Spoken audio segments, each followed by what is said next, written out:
Hello, and welcome to our next episode of Umineko. I'm just starting up the game to avoid audio weirdness. Let's see. Interestingly, there is no audio right now, and there should be. Huh. Okay, I learned a new trick. Wonderful. Let's see. Did I need to go over anything? I don't think so. So let's just dive right in. Do let me know if the audio is too loud or too quiet or anything like that. That helps me a lot because I can't hear on my end if the balance is right or not. I'm just looking at little, I don't know, indicators, markers.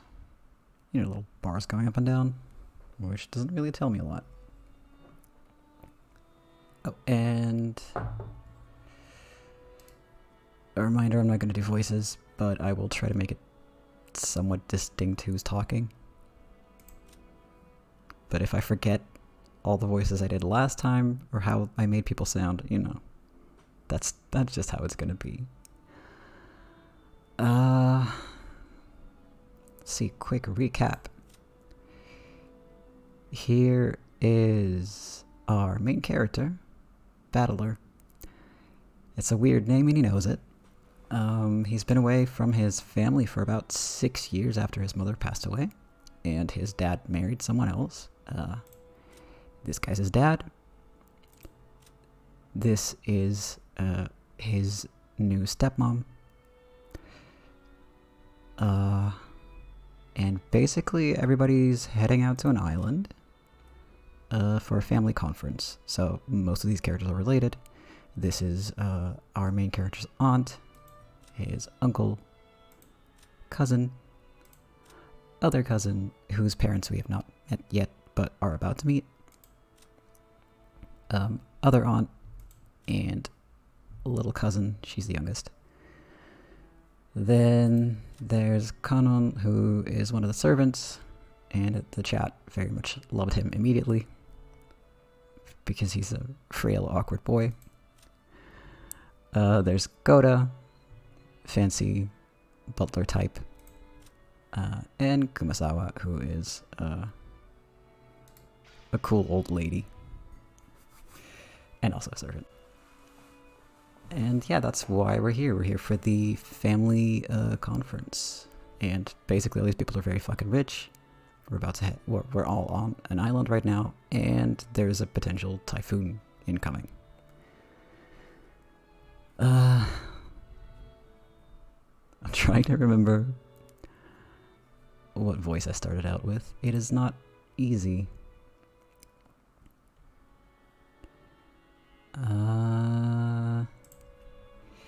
Anyway, let's just start reading. By the way, Natsuhine-san, how's your headache been lately? It seemed pretty serious before.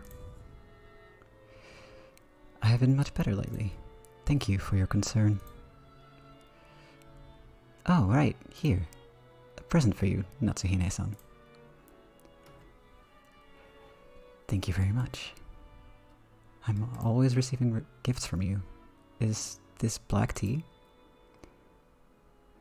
It's herb tea with peppermint and lemon balm. It's a blend from a well-known store, and it's supposed to be good for headaches. I thought it might help you too. Rosa was always a conscientious woman, probably because she was the youngest of 4, and much younger than the other 3. She managed to grow up without gaining the venomous nature of her siblings. Her kind words got Natsuhide to soften her expression for just a moment. But it wasn't enough to melt her stony gaze, hardened as it was by long years of mental stress. Come to think of it, you're always complaining about those headaches. Pull yourself together. Jessica-chan has her exams this year, right? That's going to be a turning point in her life. Will she really be able to rely on you as a mother if you're like that? Besides, Natsuhine-san, you're 3 years younger than me. You should get your act together. I apologize. I've had a tendency for headaches all my life. Even under normal circumstances, Eva sometimes failed to choose her words carefully, but her comments aimed at Natsuhi contained shards of obvious malice, though she hid it with a smile. Of course, that fact didn't escape Natsuhi. She frantically contained her urge to grimace and pretended to ignore Eva. Our Battlecrin will have his exams this year too. Rudolph-san, shouldn't you be a little concerned as well? For the sake of your own son, you'd better get serious to the point of having headaches like Natsuhine-san. If I say anything, he automatically rebels. So what should I say? Should I say the opposite? That it's okay for him to mess around? That's probably the only way I could get him to listen to me. Hiroyoshi-ni-san, George did really well on his exams, right? Please, you've got to teach me the trick to handling children. Well, it's probably because I got him to understand why he should study. Study isn't worth anything on its own. That's right, the real point of studying is to practice research and stuff on your own whenever you bump into something you don't know. If you can't do that, you can't be useful to society. I'm not talking about math or writing. You gotta learn how to learn. That's splendid. I wish our Jessica could understand that as well. Hey Sam, welcome to the stream. If she is to be the heiress of the Ushiromiya family, then at this rate... Do you really have to force her into becoming the successor? After all, a woman has to find a woman's happiness.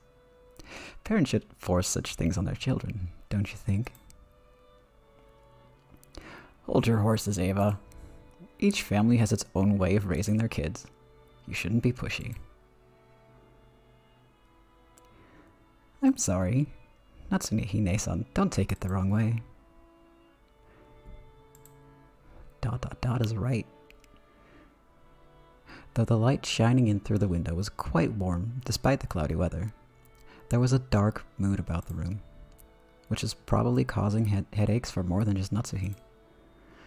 As if to sweep away that mood, Kiryu brightly made a suggestion to all present.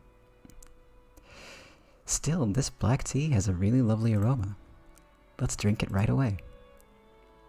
In Japan, surely you can find something like Leopold's black tea anywhere but Ginza, right?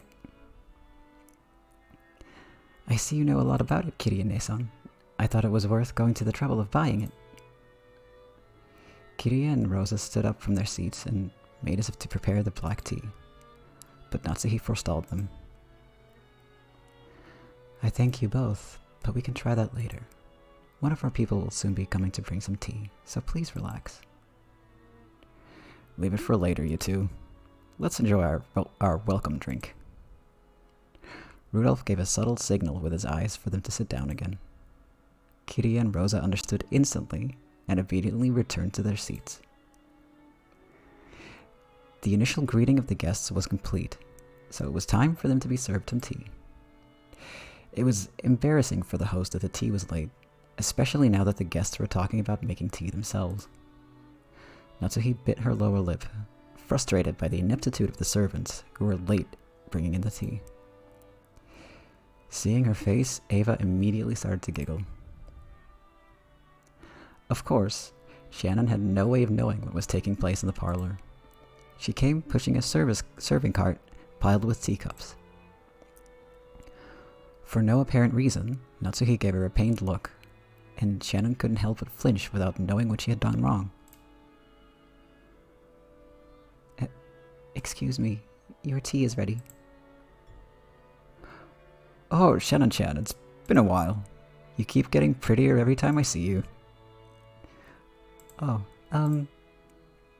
thanks. Oh, that reminds me.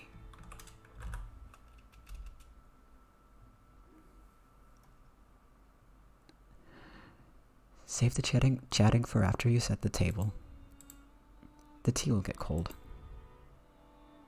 I apologize, madam. She apologized like a small, frightened animal, bumped against the serving cart, and made a jarring racket as she dropped several teaspoons. Her clumsiness made Natsuhi's expression turn even darker, which made Shannon quail even more. Come on, Natsuhi-ne-san. There's nothing wrong with her exchanging a few words in greeting. The tea must be plenty cold already, considering how long we've been kept waiting. There's no need to worry. It's not cold yet. Shannon finished setting the table, quickly. I'm sorry, madam. Natsuhi's irritation was obvious by now. The ineptitude that delayed the tea, the clumsiness of the servant, everything pointed to the incompetence of Natsuhi's everyday leadership, making her lose face. As the person in charge of the Ushiromiya head family's kitchen, allowing that clumsiness to be exposed, today of all days, was surely nothing less than a total humiliation. Lay off, Natsuhi-ne-san. Don't you think it's a little harsh to bully Shannon when she's trying her best? I'm not bullying anyone. What a nice aroma. May I ask what brand this is? I'm terribly sorry. I'll find out for you later. Kiria was trying to be nice, hoping to cut through the tense mood. However, Shannon had already embarrassed herself instead, darkening Natsuhi's face and the room's mood. By this point, Ava was audibly giggling. What's this? Shannon-chan, don't you even know what you're pouring us? Come now, you mustn't serve something so suspicious to us guests. We'll need a silver spoon at the very least before you can drink this. I'm sorry. I'll go get one immediately. Shannon-chan, do you know what silver spoons are used for? They have to be silver. Do you know why? No, A teasing smile rose to Ava's face as she stared at Shannon setting the table. By itself, Ava's expression was sweet, in an impish sort of way. However, the words being spun from her lips held the keenness of a razor within them. Shannon tried with all her might to avoid Ava's continuing gaze. Realizing that Shannon was hard-pressed for an answer, Rosa gave some timely help. They say that if silver is touched by poison, it darkens. Guess you've learned something today, Shannon-chan. They were acting as though this tea needed to be tested for poison before it could be drunk. In Natsuhi's eyes, this was an insult to both to the tea and to herself for serving it. Rudolph laughed flippantly and patted Ava's shoulder. Silver cutlery wouldn't do any good for you, Aniki. Just one lick of your poisonous tongue and even a silver plate would turn pitch black. Since I get to hear that poisoned tongue every day, I must be poison-proof myself by now. Ava, I don't mind when you use it on me, but you'd better hold back when talking to people who haven't built up a resistance. My, how cruel. All I did was teach Shannon-chan a bit about tea, didn't I? Everyone followed the lead set by Hideyoshi's hoarse laugh and chuckled, though not easily. Only Natsuhi didn't join in, but for the time being, the conversation inside the parlor could now be mistaken for a lively and friendly chat. As Shannon finally finished setting the tea table and tried to leave, Kirie apologized to her in a low voice for not being able to help. Shannon gave a light bow and made a hasty retreat. Shannon cast her eyes downwards as she pushed the cart down the corridor. Anyone seeing the pitiful way she looked might easily conclude that she'd been bullied in some way. Don't be sad. You didn't do anything wrong, Ne-san. You were watching. That is my role. Madam and Ava-sama could go to hell. but the worst coward is that guy. Kanon glared hatefully in the opposite direction of the parlor. The preparations for the tea had been delayed by some trifling problems in the kitchen. These problems were not Shannon's fault. In fact, it had been Goda's mistake. After all, there was no way a show-off like Goda would give up a flashy job like bringing in tea when the guests arrived. He had ended up wasting time preparing the tea once again. So, when he realized he wouldn't be able to score any points for this job, he pushed the task of setting the table on Shannon, who happened to be passing by. You might call it a clever move on his part, but there could be no doubt that it was a cowardly one. It's okay, Kanon-kun. Thanks. I'm not bothered by it at all. Kanon's silence vividly expressed the distance between Shannon's words and how she actually felt. Thank you. Even if you're the only one who understands, I feel a bit better. You keep your feelings too bottled up, Nason. You should be less hard on yourself for once. Yeah, thanks. Suddenly, they both felt someone's presence and rolled around. A middle-aged man stood there. It was Genji, the head servant. What are you doing here? Shannon, hurry back to the kitchen. Yes, if you'll excuse me. Shannon humbly obeyed and promptly made to push the cart and leave. However, Kanon appealed to Genji in silence, bearing something in his eyes that he could not express in words. What is it? Did something happen? Shannon didn't do anything wrong. But even so, they... Stop it, Kanon-kun. Please excuse me. I'll return to work immediately. Kanon-kun, you should go back to your post too. Please. If you say so, Ne-san. If that is all, then go. Yes, if you'll excuse me.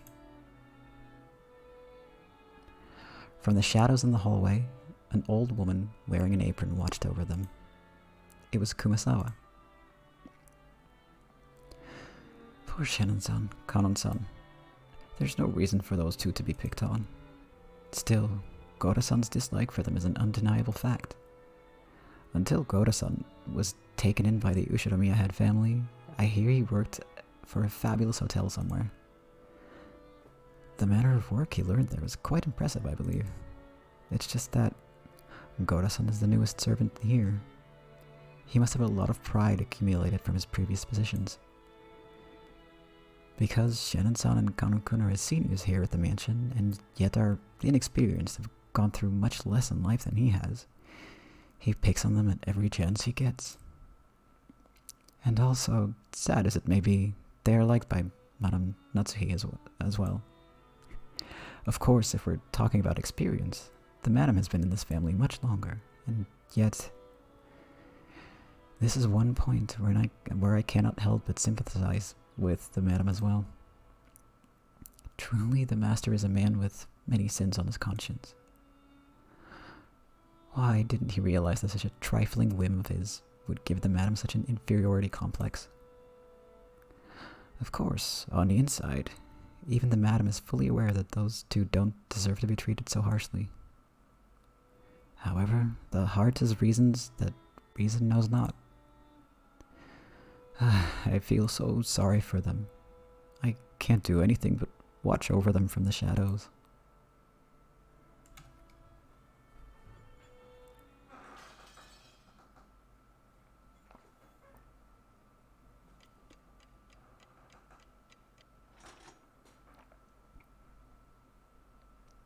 Phew.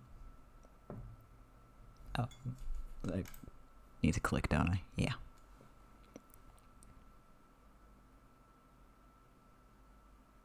Uh-oh. Oh, we're good. Okay. The four of us cousins We're enjoying our stories, just shooting the breeze. Anyway, there were both girls and guys here. Plus, we had people over a wide spread of ages: adult, high school, and elementary school. Even if we just talked about our own lives, the other three kept listening attentively. I think I'm finally getting used to all this. Jessica and Maria have grown more than I could have imagined in the past 6 years. To be honest, I was feeling a bit uncomfortable, but talking like this, I guess that on the inside, nothing's really changed since back then. I agree. You haven't changed a bit, even after 6 years. Even though your body's gotten gigantic, you're still a kid inside. Ooh, I'm a kid too. Well, you aren't going to be a kid forever, are you, Maria? I mean, you're going to transform from a kid into a cute young lady, aren't you? And when that happens, that flat as a board chest will reach Jessica's level, huh? When that happens, you gotta let me touch him, okay? It's a promise. Ooh. Let you touch him. Promise. Ooh. No, Maria-chan, you can't make that kind of promise. That's bad. Ooh. I promised, so I'll let him touch him. I keep my promises. Always keep them. Ooh. Maria, you really are an earnest good girl. The guy you marry is gonna be really lucky. Hey, stop trying to change the subject by making it sound pretty. Maria, that promise never happened. Never. The promise is cancelled. As I thought, without Battler-kun in our little quartet, this group of cousins just didn't feel complete. These 6 years have been kind of lonely. That's true. We didn't really goof off like this. Still, we did have some pretty constructive conversations, right? Stuff about preparing for our future, exam taking, finding jobs. Oh, I'm so sorry. Now that I'm here, we just talk about stupid stuff and mess around. But I'm having more fun this year. Ooh. And that's true. I agree, this year is the most fun yet. Maria's sincere words probably spoke for everyone present. George Aniki stroked Maria's head, and she giggled like a happy kitten.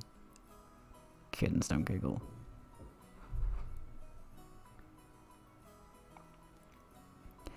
Pardon me, your meal is ready.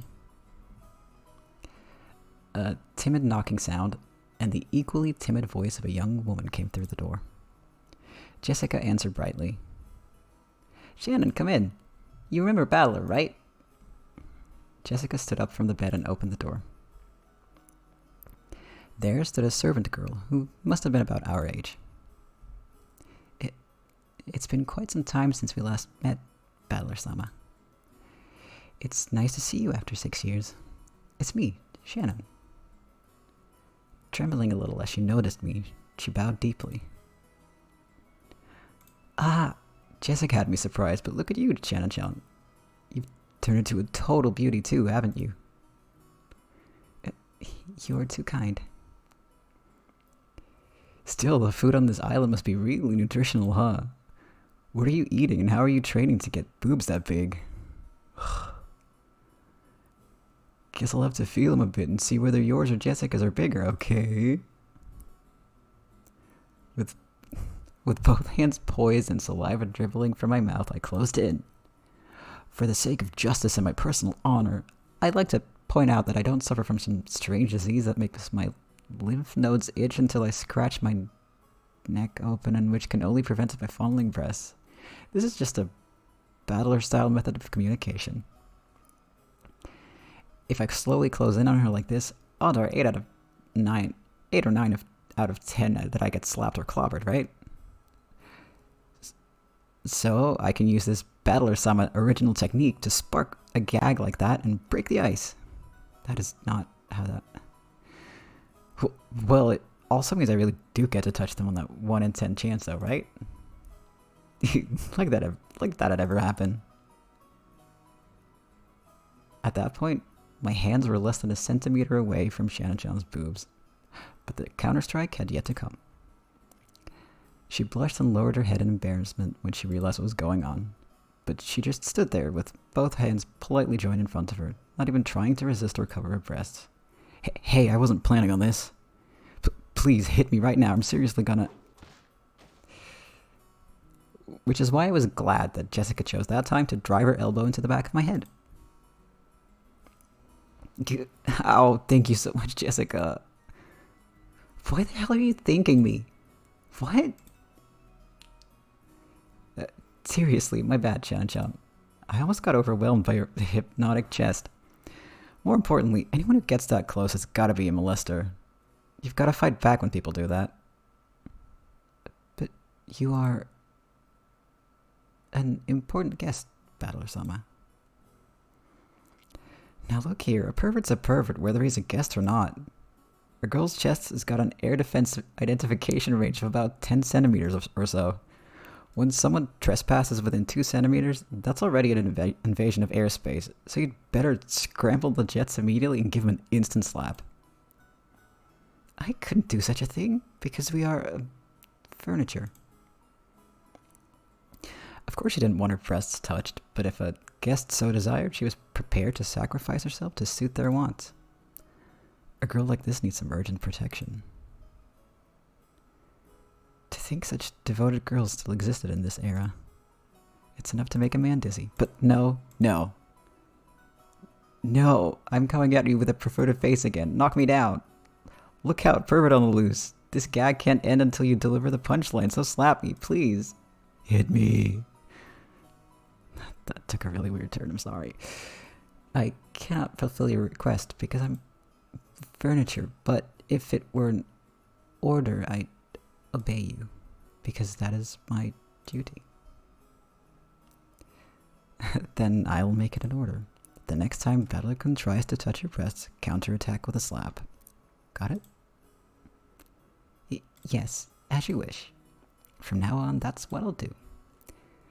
Please understand, Battler-sama. Shannon-chan announced this while bowing elegantly to me. Her expression was radiant. I gave her a thumbs up to show her that I was fine with that. 6 years ago, you might have been mistaken for a servant's daughter who lent a hand at your parents' work. But now you're a full-fledged adult servant. How long have you been working here? Well, I've had the pleasure of serving this household for about 10 years. She's... The kanji for her name I read is Shannon. Now here's another name that's far from typical for a Japanese person. Back in the day, I was a kid myself, so I accepted her name without paying it much attention. Thinking about it now, though, her name's pretty unusual, even though she's not a member of the Ushiramiya family. Maybe it's like a servant's professional name or something. If so, that might explain why her name's so similar to Kanon-kun, the kid I met earlier in the Rose Garden. She's a long-term servant who served here since she was 6 years old. Her appearance had changed so much that I couldn't match her to the person of my memories. But we both knew each other 6 years ago. That shy part of her had always been there, but she did seem to have developed the allure you expect of a girl her age. Especially in her breasts, yes. That kid we met earlier, Kanon-kun, is her little brother. He's not exactly my little brother, still he loves me like a big sister. He didn't cause you any trouble, did he? He's the same as always. If only he were just a bit more sociable. I apologize if he's caused you any trouble. Nah, he didn't cause any trouble at all. As a fellow man, I understand how moody you can get at that age. It's no surprise he's unsociable. Ooh, I get called that all the time too. I get called unsociable. Just like Kanon. Ooh. You aren't unsociable at all, Maria-sama. Ooh. Wanted to be like him. Ooh. You said the meal was ready, right? Yes. I'm sorry. Your meal has been fully prepared, so please allow me to guide you all to the mansion. Shannon bowed again formally and returned to her duty mode. We realized that if we made her stick around for any more light conversation, it would actually make it harder for her to do her job. We got up off our butts to avoid interfering with her work any further. So, shall we go to the mansion? Everyone's probably hungry, right? Yeah, I'm really looking forward to Goda-san's food. That guy was apparently a chef at this famous hotel, so he's super good at cooking. Ooh, I can't wait. Let's go, Maria. We're gonna stuff ourselves like pigs. Ooh, stuff ourselves like pigs. No, you can't take everything Battler-kun says seriously, okay? Because he's always just joking around. Okay, let's go. Under Shannon-chan's guidance, we headed towards the mansion.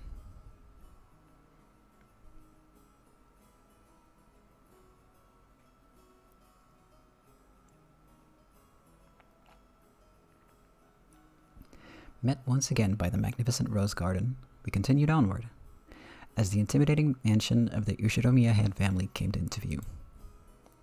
It had apparently been built shortly after the war, so you could feel the dignity of almost a half-century hanging about it. The building was gorgeous on the surface, but old as it was, equipment such as its AC and heating were apparently quite frail. According to Jessica, midwinter was especially tough, what with all the drafts. Haven't these people ever heard of a kotatsu?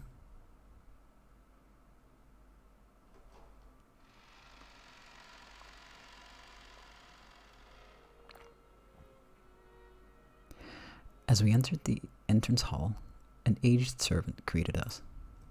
Now him, I remembered. Genji-san, who had been working here longer than anyone, filled the role of head servant. Battler-sama, it has been quite some time since we last met. As our eyes met, he greeted me with a calm, composed voice. His bow wasn't as grateful or refined as Goda's, but despite its simplicity, it communicated his feelings very well. Genji-san, it really has been a while. You look well. Thank you. I have been quite well. And, Battler-sama, you have become a splendid young man. You are beginning to resemble the master in his youth. I look like grandfather? Guess that means grandfather was pretty popular with the ladies when he was young.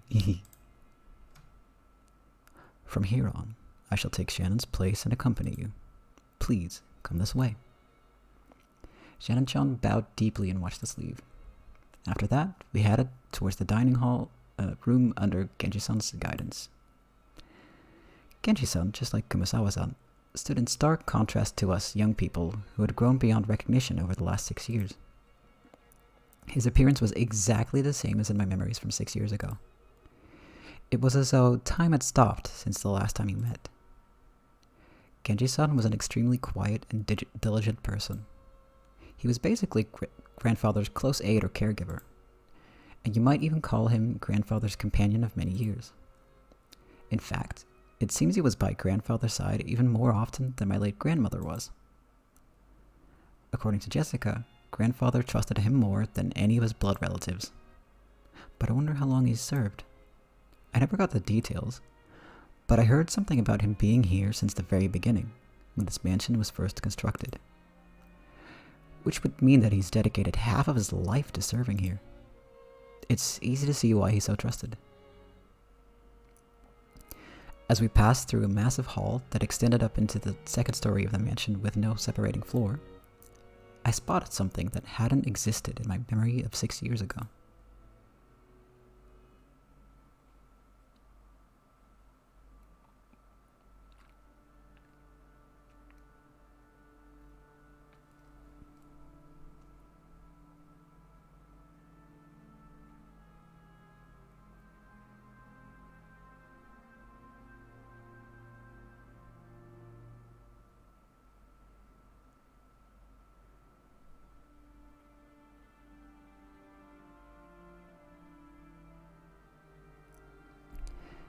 It was an awfully big portrait hanging right in front of the stairs that rose to the second floor.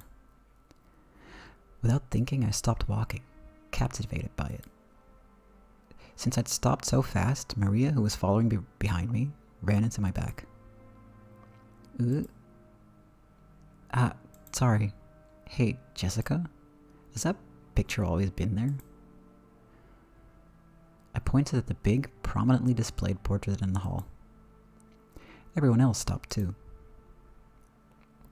Oh, right. When you last came here, that hadn't been hung yet, hadn't it? Had it? When was it again? Well, if my memory doesn't fail me, it was put on display sometime around the year before last. You are correct, sir. In April of the year before last, the master put it on display there, having previously ordered a painter to create it. Grandfather did that? So he paid to have it painted just for him, huh? The portrait suited this Western mansion, and that woman in the elegant dress gave off a sense of refinement. I couldn't have guessed her age, but her sharp eyes and the strong will she seemed to possess made her look youthful. She seemed somehow different from the composed, middle-aged women you often see in famous pictures. If she'd had normal black hair, I might have assumed it was a portrait of my long-deceased grandmother in her prime. However, she had beautiful blonde hair and didn't look Japanese at all. So, just who is this lady? Maria answered that simple question enthusiastically, as though proud she knew the answer. Ooh, I know. She's Beatrice. What?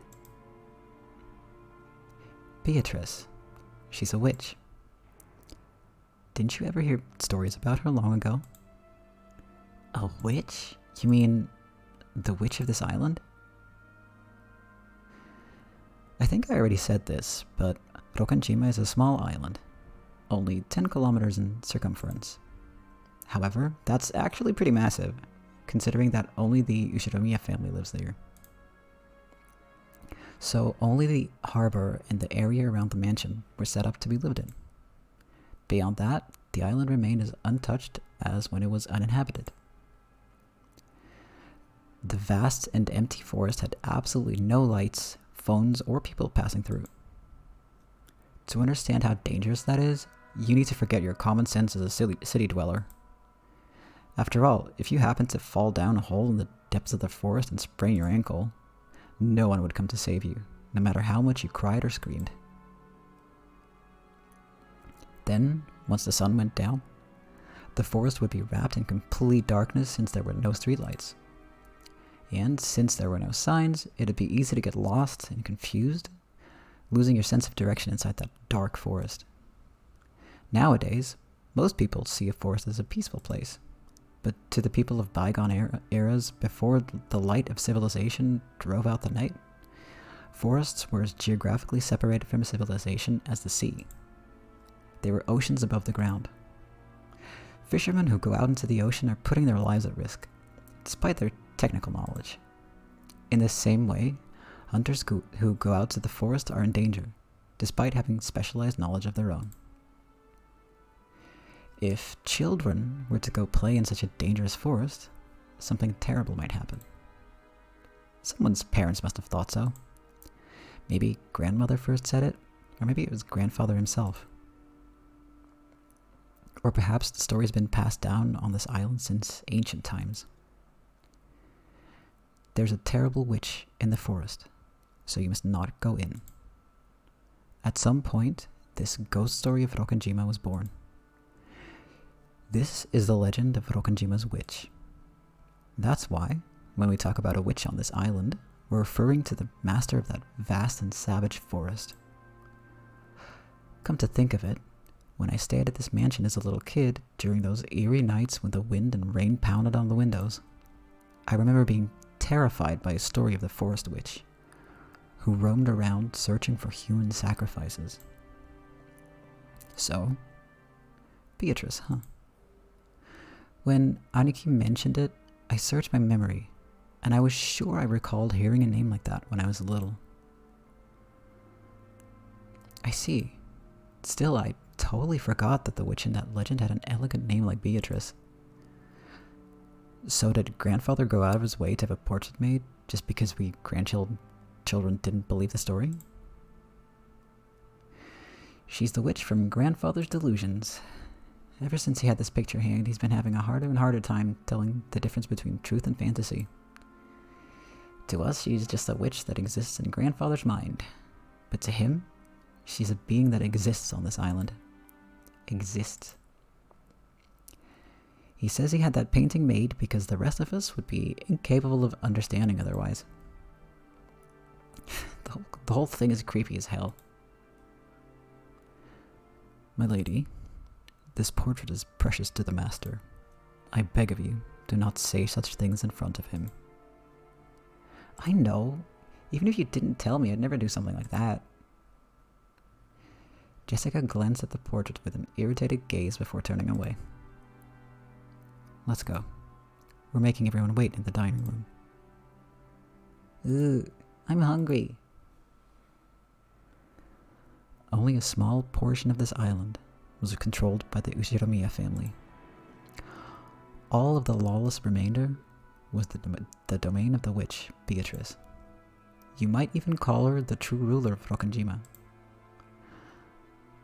I felt a faint revival of that unsettling sense of misfortune, which I'd felt when I learned of the tutelary god's shrine being struck by lightning. And I remembered that Kumasawa-san tried to tell an ominous story about Rokkenjima before Jessica stopped her. I don't know what she was planning to tell us about this island, but I do know one thing. It isn't the Ushiromiya family that rules Rokkenjima. It's the witch, Beatrice. That's right. After all, this is the witch's island. Battler! Ooh, you're slow. When I looked around, everyone was already heading towards the dining room. I hurriedly chased after them.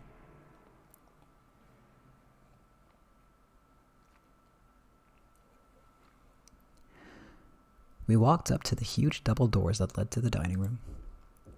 Genji-san knocked. I have brought the children. Please pardon the intrusion. The doors were opened and we were invited inside.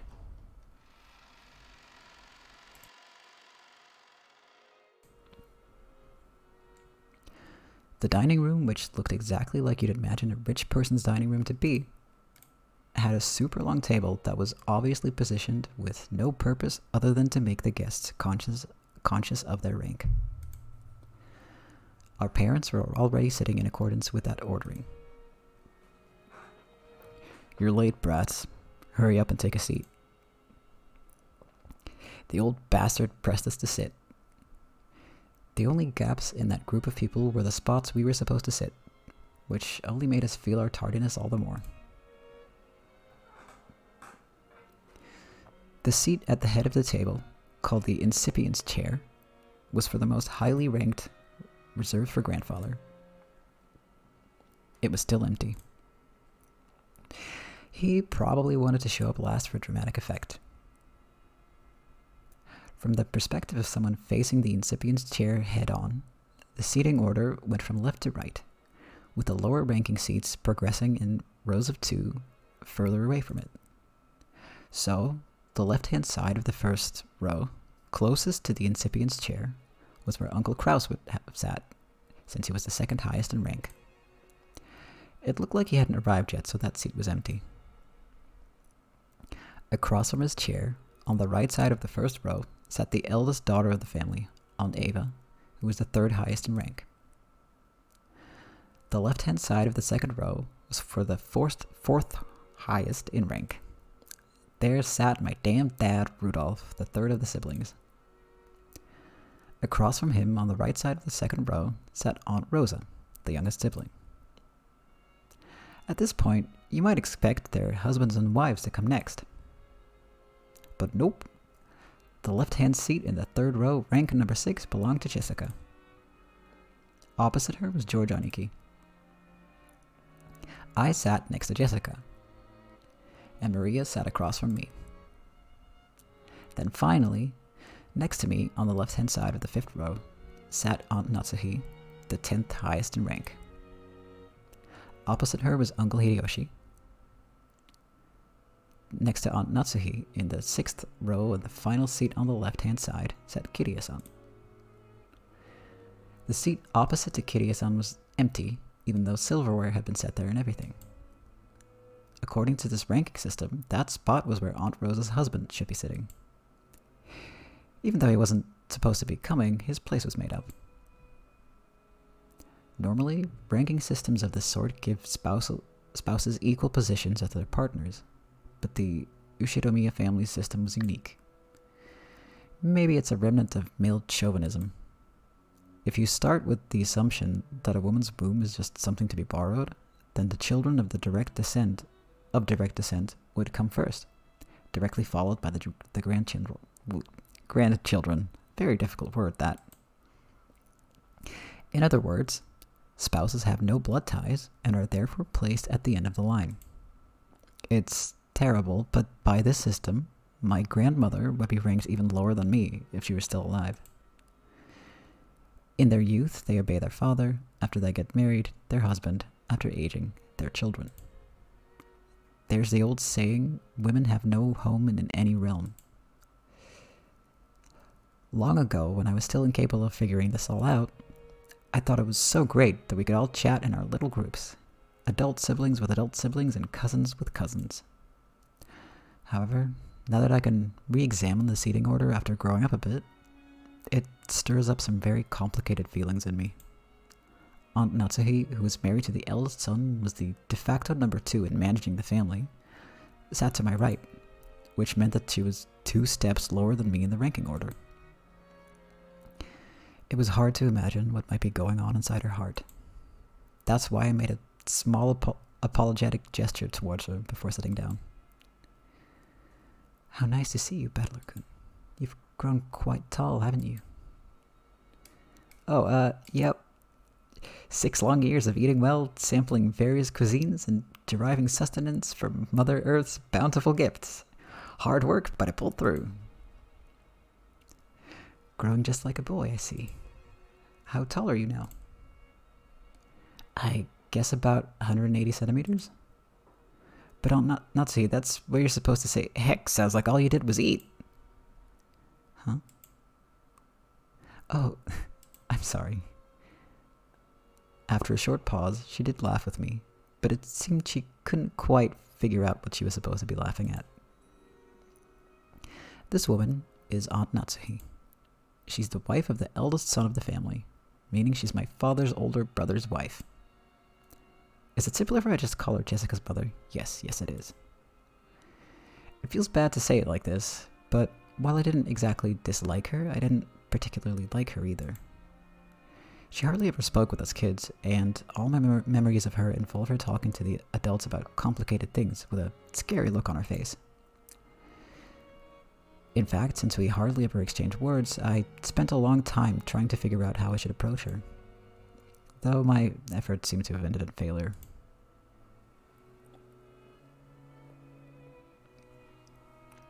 The silverware sat neatly on the table, but the meal itself hadn't been brought in yet.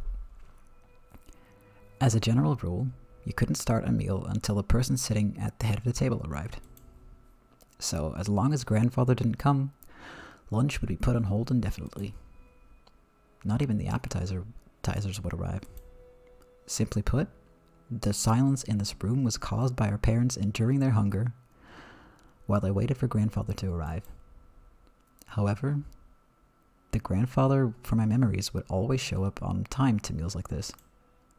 He was the kind of person who would never be so late that it kept everyone waiting, especially after the entire group had arrived. Grandfather's pretty late. As far as I can remember, he was always strict about time. Well, that might have been true 6 years ago. But it hasn't been that way lately. In fact, he's off in his own little world so often that he doesn't even show up at family meals. Still, I figured he'd at least come down today. Then again, I feel a lot more relaxed and happy without him. Jessica! When her mother scolded her, Jessica stuck her tongue out and looked away. No way around it. Might as well wait until our host arrives. When I glanced at the clock, I saw that it was almost 12:20.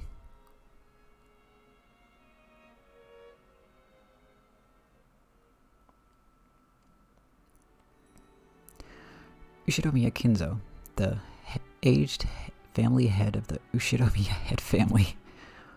Now there's a sentence. This man could be seen in his study. The clock had already passed noon, but he didn't even attempt to rise from his seat. With his spectacles on, he built up a growing pile of books with elaborate bindings, which he then read intently. You couldn't really say that he was having too much fun to stop. Rather, he filled the room with a sense of impatience, or perhaps a sense of impending danger, as though every second wasted was a tragedy. In this sealed room, a dense dust danced through the air, which was thick with the stench of chemicals that exuded a mix of suspicious odors. Those odors were somehow sweet and heavy. If anyone with a normal nose came in here, the first thing they'd do would be to open a window and ventilate this room. The knocking against the study door had been going on for a while. A voice calling "Father" sometimes mingled with the knocks. As Kinzo heaved a deep sigh, he snapped shut the old book in his hands and slammed it on the table. Then, he yelled at Kraus, who was still knocking on the door. "Silence! Enough with that racket, you fool! Who told you the door would be opened if you but knocked? I'll crucify the imbecile. Do you wish to suffer the same fate?" "Father, this is the day of the family conference, which happens only once a year, is it not? Everyone's gathered down below. Please come out." Kraus called out to his father through the door. Kinzo always shut himself up in the study, hating it when nearly anyone, even his family, entered the room. For that reason, Kraus had no choice but to call him from the corridor like this. "Molest me not! Just who is this everyone of which you speak? Do you mean the fools trying to drag me out of here? Then kill them all! Tear them apart, use their bodies for firewood, and feed them to the witch's hearth. Put a pot in that hearth to boil the wormwood. Force the imbeciles who dared try to lure me out of here to drink the broth of the apocalypse. I will soak their dregs in liquor. Ah, where's Genji? Call for Genji. Have my demonic absinthe prepared. The whispering of the green fairy reaches me no longer. Ah, where's Genji? Bring him here." On the other side of the door, Kraus, Nanjo, and Genji kept waiting for the master of the house, who stubbornly refused to come out. Looks like he hates me to the core. My voice doesn't reach him anymore. Kraus shrugged as though saying it's no use, and smiled bitterly. From the beginning, he hadn't really expected his father to respond to his calls. However, since it was the duty of the eldest son, he had tried, as a formality. "Kinzo-san, your sons, daughters, and grandchildren have come to see you, have they not? Could you just let them see your face, if only for a short while?" "Shut up! Be silent! You dare to admonish me, Nanjo! I never told anyone to get you, I told them to get Genji. Now call for him immediately. Time is short, and the apostles are already readying their trumpets, so why can't you foolish sheep understand?" Kinzo slammed an old, heavy book against the table over and over. That racket clearly expressed his great displeasure. Kinzo put his spectacles down and flew up from his chair. He spread his arms wide open, as if to sing to a packed opera house, as if appealing to someone, and yelled. Why is there always something in my way? I would throw it all away. I would offer up everything, and there is only one thing I ask in repayment. Oh, Beatrice, if I could see your smile but one more time, I would plunder the smiles of the earth and offer them all up to you. Oh, commanders of the legion of locusts, reap the smiles of the earth. Cough, cough. Everything is filthy. Everything is irksome. Why must I suffer this impediment on this most precious of days? Call for Genji. I have no idea what he's yelling about. He's probably lost his mind by now. Kraus-san, isn't it a bit harsh to say such a thing of your own father? My father is already dead. There's nothing here but a phantom of what father once was. At any rate, as long as he has no intention of coming out, there's nothing we can do. Kinzo-san. Choking coughs continued to pour from the study. I'm going back downstairs. It would be a waste to let the fruits of Goda's prized cooking talent get any colder. It's one of the few things our relatives can look forward to when they come to this house.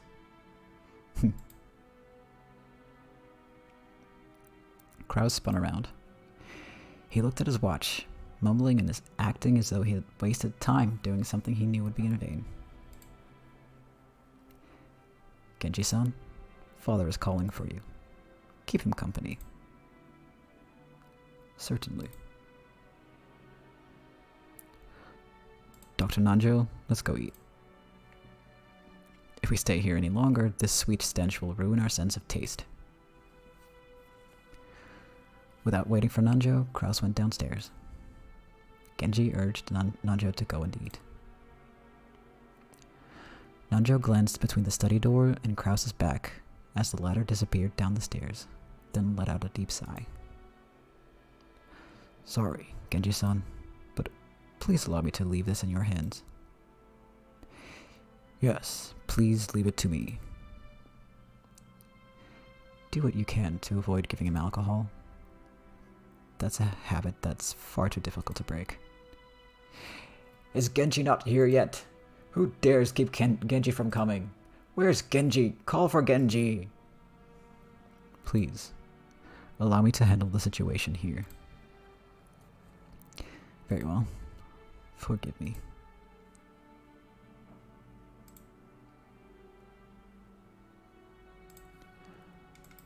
Nanjo bowed slightly and descended the stairs.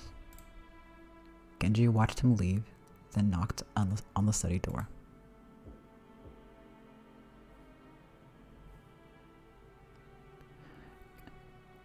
Thanks for dropping by, Sam. Have a good day.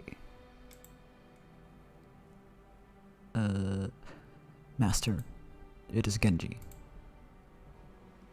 Genji, why have you kept me waiting so long? You're alone, I trust? Correct. I am alone. Kinzo returned to his seat in the study and pressed an old-fashioned switch on the table.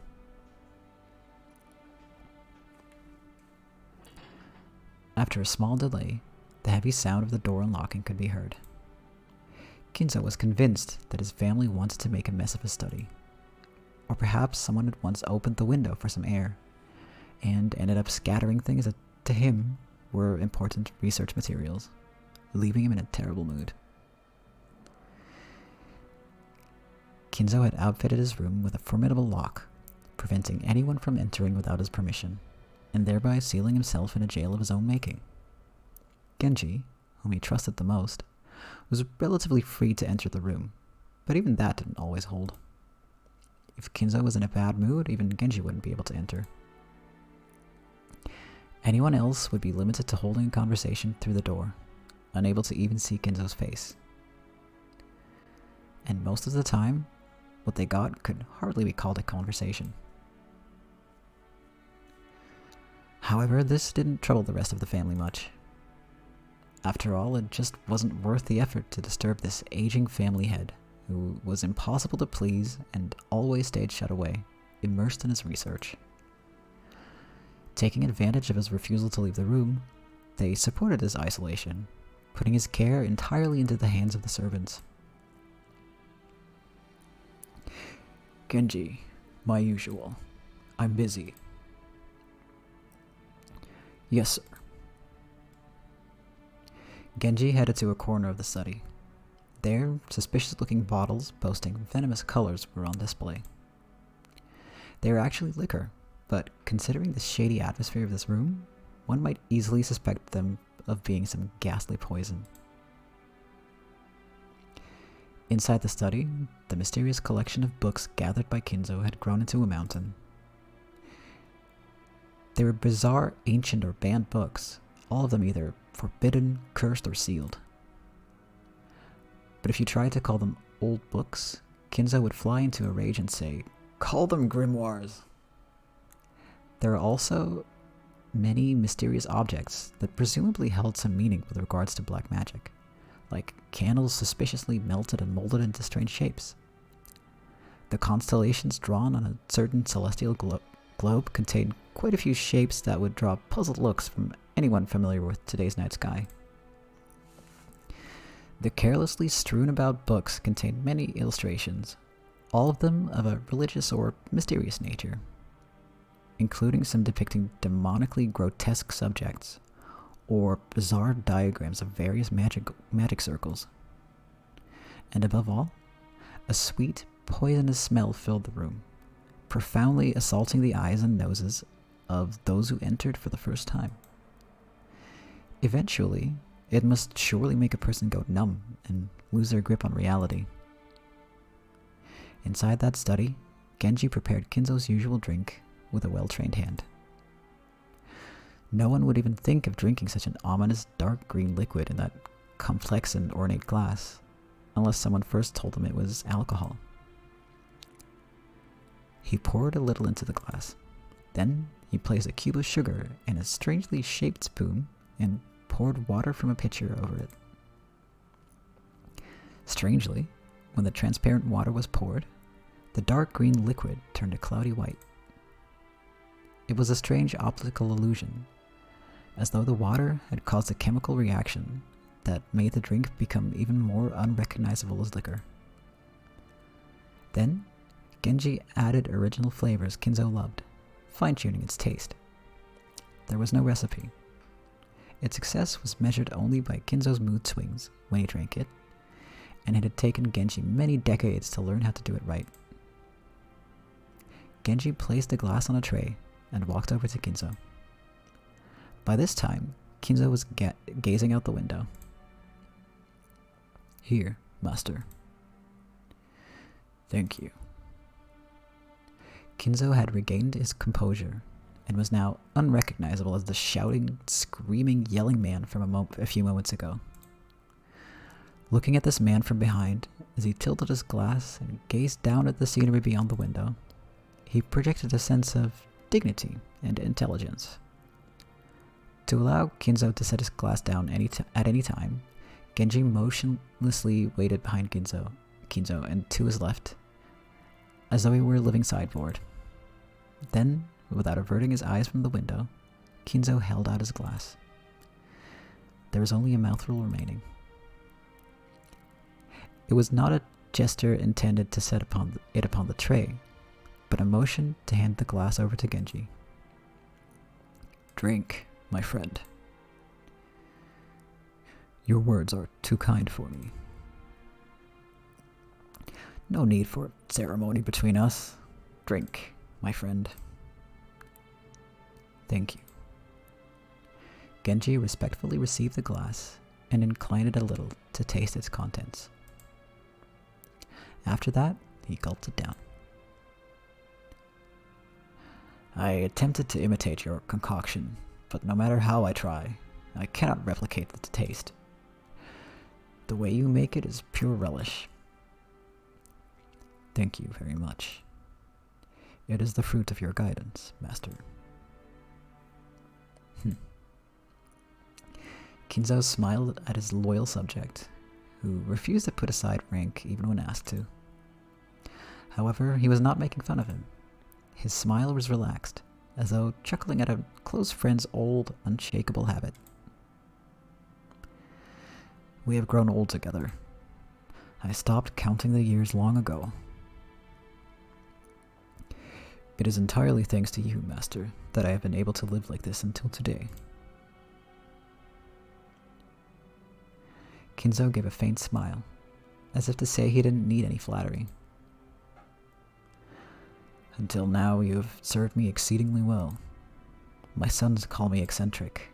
The servants that were once many have all quit in fear of me. Only you serve me even now. Your words are more than I deserve. My life will not last much longer. My sons are vultures, lazily waiting for my inheritance to fall into their hands.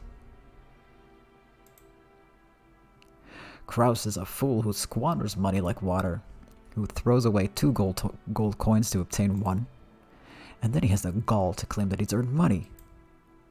Ava is a slave to money, who thinks of me as a mere chicken. When I die, she plans to use my bones to make a broth. That dunce Rudolph just wants to fool around with women. Rosa bore the baby of a man who came from nowhere and about whom we know nothing. Jessica is incompetent and uneducated. George has none of what it takes to be a man. Battler's a fool who threw away the honor of the Ushiromiya family. And Maria is obscene to the eye. Why is the Ushiromiya blood so incompetent? Is there no one worthy to inherit the glory I built? Of course I know. This is part of Beatrice's curse. I know it. You golden witch, are you trying to take revenge against me this way? If you want to hate me, then do so. If you want to run away, then run. I won't let you go. I won't let you go. I won't let you go. Won't let you go. You belong to me. You must always be in my arms. For all my life. You must stay in my birdcage for all eternity, whispering only to me. Beatrice, why won't you smile back at me? Oh, Beatrice. After howling, Kinzo choked once again. Genji set the tray and glass down and rubbed his master's back. Genji's facial expression did not change. It was always like this. Thank you, my friend. When his seemingly deranged fit subsided, Kinzo regained his composure once again. It was like seeing 2 different people, a wild Kinzo and a composed Kinzo, living together inside one body. And so, I have decided. I cannot bear to spend my dimmed, remaining years procrastinating like this.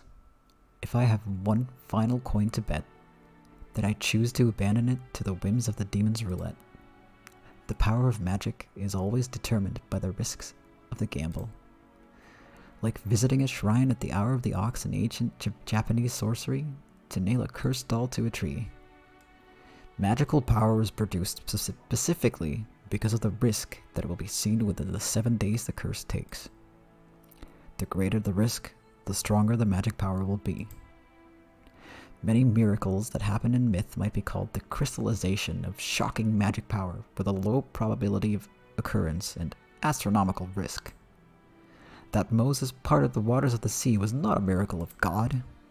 The risk of that desperate situation, cornered by soldiers on the Red Sea shores, weighed upon the scales of slaughter and gave birth to that miraculous magic power. If the same thing occurred again on the same scale, the sea would surely fail to part. After all, Moses was able to magnificently summon a miracle engraved on but one of the countless innumerable results on the roulette of those with power. That is the force that can triumph over astronomical odds. Indeed, good fortune that can grasp miracles is magic power itself. To obtain this mighty power, one must face the risk of despair.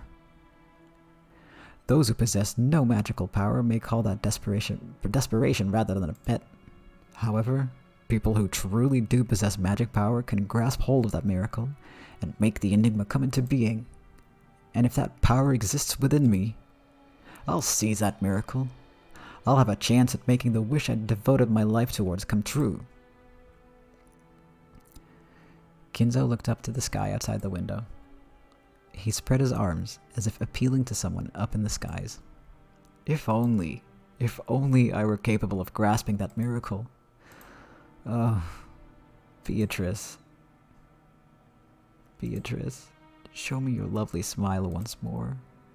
No matter how much time passes, your face does not vanish. I just want to see your smile, that is all.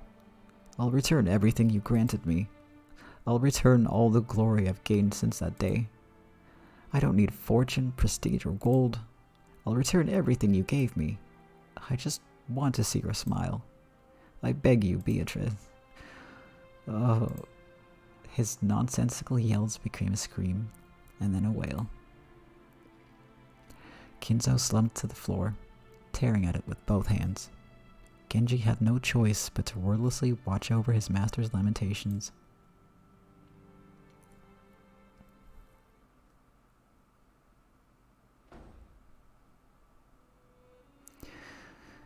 Well, ladies and gentlemen, the family's head's health is not at its best. He seemed extremely sad to not be able to share lunch with you all, now that you've gathered for this event that occurs but once a year. Goda, let the lunch begin. Certainly. I shall begin today's luncheon. Dr. Nanjo, is father's condition really that bad? Couldn't he at least have let us see his face? It is more of a problem of mood than a physical condition, and for that there is no medicine I can prescribe. Hey, are we talking about his mood again? You've got to be kidding me. We took time out of our schedules during this damn busy autumn season just to come and find out how he's doing. And now he's... Then you should be happy, Rudolph. You know how he's doing. Or what, would you rather take my place and try to persuade our ill-humored fathers to come join us? Are you kidding? Rudolph shrugged. Apparently, though Rudolph was willing to be indignant at how self-centered his father was, he wasn't particularly disappointed to be spared a face-to-face meeting. Does it seem like his mood will improve before dinner, Kraus-Nissan? I have no idea. If you want to know that, you should ask him directly. Although, I think his mood will improve faster if we don't bother him. Genji-san's the only one who can get grandfather out of a funk. It's pretty pathetic, though, making the servants deal with your own parents' bad mood. Jessica, don't speak out of turn. She'd planned for a complaint to be heard only by her cousins, but it had reached even Krause's ears. Scolded, Jessica scowled and turned away, sulking.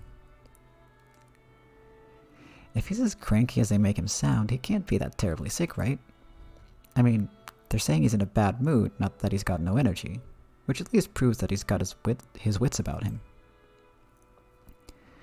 It's because grandfather has especially strong willpower. However, that doesn't necessarily mean his body will be able to keep up. Since last year, they keep saying that he has 3 months left. If the initial diagnosis was correct, grandfather has been prolonging his life by willpower alone. It's right for us to worry about him. Lunch started with the family's head seat still empty. The man who should be sitting there had already grown old, and the brilliant glory which had rebuilt the Ushiromiya family in the span of a single lifetime was being forgotten. Even though they were beginning the meal with that seat still empty, no one felt that it was odd anymore.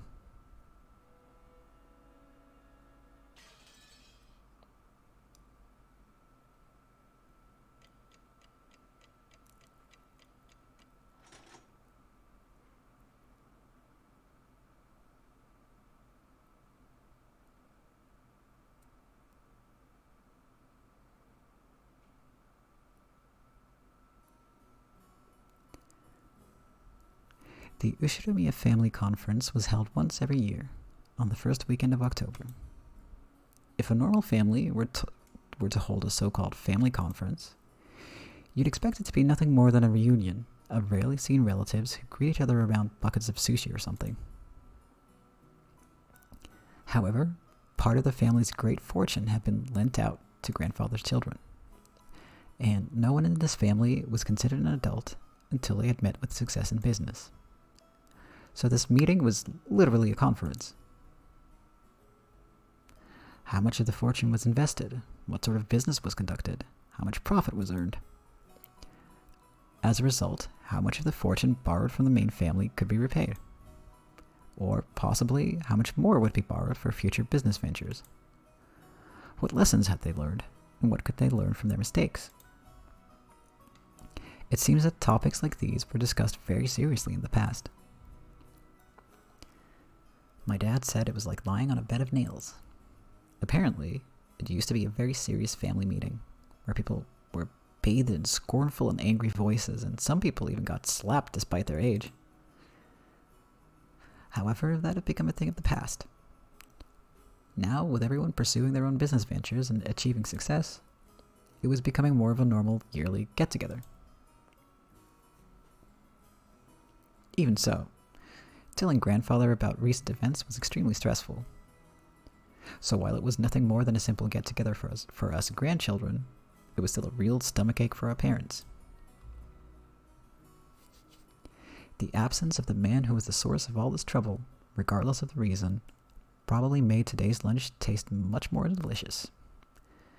The phrase, "while the demon is not around, everyone can relax," comes to mind. Anyway, let's introduce Jessica's father, whose face I haven't seen for 6 years. The man sitting to my father's left is his older brother and Jessica's father, Uncle that. This name sure is easy to read. Kraus. Now that we've gotten used to this string of weird names, our perspective is totally skewed, so Kraus doesn't actually seem that bad. It even starts to sound kinda cool. Just like with Aunt Natsuhi, I didn't have many memories of speaking with Uncle Kraus. He had never been one to chat to children, and I felt like he was always talking with the adults, just like Aunt Natsuhi. According to my father's gossip, he was a spiteful and violent man. If what he said is true, Uncle Kraus used to be very domineering from his position as the oldest sibling, and was despised by all the other siblings. Though, despite that, those siblings all seem to be chatting happily together. Oh, well, even if their relationship was bad when they were children, sometimes when people grow up and live apart from each other, their relationships change. That's probably what this was. After all, they all had children of about the same age. By sharing the same family environment, they probably profited by exchanging opinions. Maybe because of that, a short while ago, the circle of parents began to discuss the exams Jessica and I would be taking. Jessica, in order to escape questions about exams from my father on her left, purposefully faced right while firing off a rapid series of comments, not giving it any chance to get a word in. Moving on, let's look at the end opposite from Kraus and the others. In the very last seat at the table, an old gentleman with a sturdy physique sat facing Kirie-san. This was my first time meeting him. I had only just been introduced to him, but it seems like he's grandfather's personal doctor, a man called Nanjo. I heard he used to own a huge clinic on the nearby island of Nijima, but he turned it over to his son and began living a life of leisure in his old age. He had known grandfather since the very beginning, when the mansion was first constructed on this island, and had built up a relationship over several decades. I thought at first that the two of them might have gotten to know each other through grandfather's suspicious hobbies, but it seems he was actually grandfather's chess partner. I see, that kind of hobby seems very like our grandfather, what with his love of all things Western. Nanjo's probably the only person who could enter Rokanjima despite being neither a family member nor a servant. He looked like a calm old gentleman as he listened to the discussion between Kirie and the other women who sat near to him. Considering how long he stayed by the side of our short-tempered grandfather, his generous heart was probably nothing to laugh at. Still, even if he was a family doctor, having anyone outside the Ushiromiya family attend the family conference was a little odd.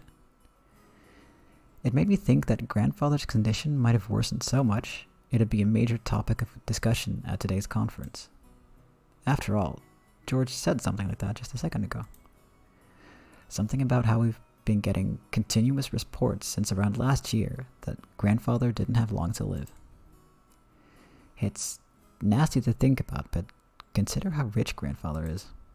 At the time of his death, his wealth will suddenly be released, probably along with a fair share of our parents' stomach acid, and it'll lead to ulcers for everyone.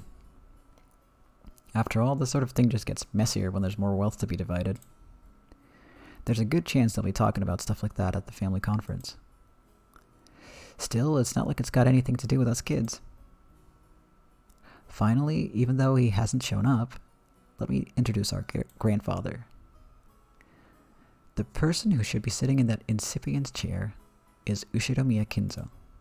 It really sucks. Everyone else in the family has these weird names, but he's got this perfectly normal one himself. If only his name were written Kinzo. But he let us call him Goldsmith or something. I totally freak out. As you can probably guess by now, he's a frightening person with an extremely short temper. Oh my god, hi Kit. Hello Raiders. Oh no, you're here for the duel? Well, you did say with words, right? And oh my, there are so many words in this. Do you want me to do a quick recap? Because I can. I am also about to take a break. Because I've been reading for about an hour and a half now. So how about I do that, and then after that we do a recap, or I can do it the other way around. Let's see. Oh, wait, that was the wrong button.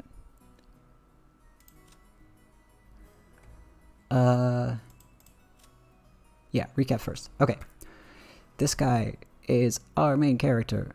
Battler is his name. It's a very weird name. And that's the fault, as he was just explaining, of this man, who is his grandfather. All of these people, you know, there's a little family tree, and then there's like these, you know, it's just all of these people. The ones with the blue lines in between them, those are the servants. The ones with the red lines, oh, and then there's the doctor.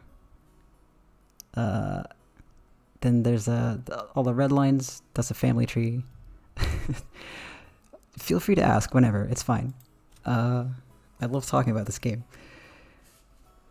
There's a lot, like, we're about 4.5 hours in.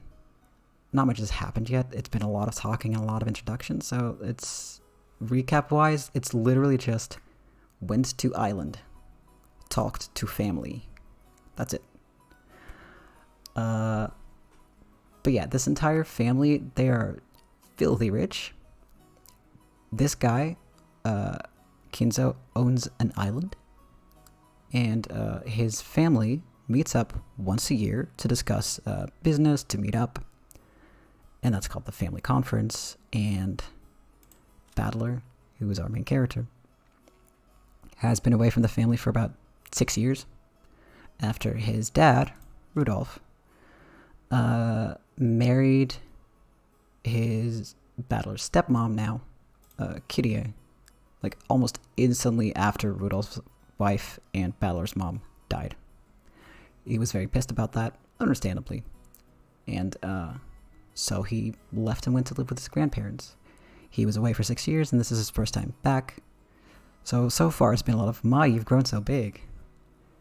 And there's been some rumors of a typhoon, so that's kind of scary.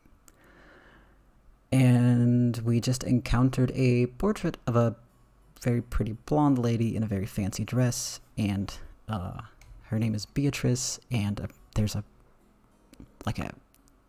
fairy tale almost about a witch who lives in the forest, and this guy keeps wailing about Beatrice. And that's kind of all we know at the moment. Nothing much has happened yet. Right now, everybody's having dinner and talking about rich people stuff. And I'm just going to drop some content warnings because this is a murder mystery game. And also, our protagonist is an 18-year-old boy. So, yeah. I've had to read some shit out loud. I'm not proud of it.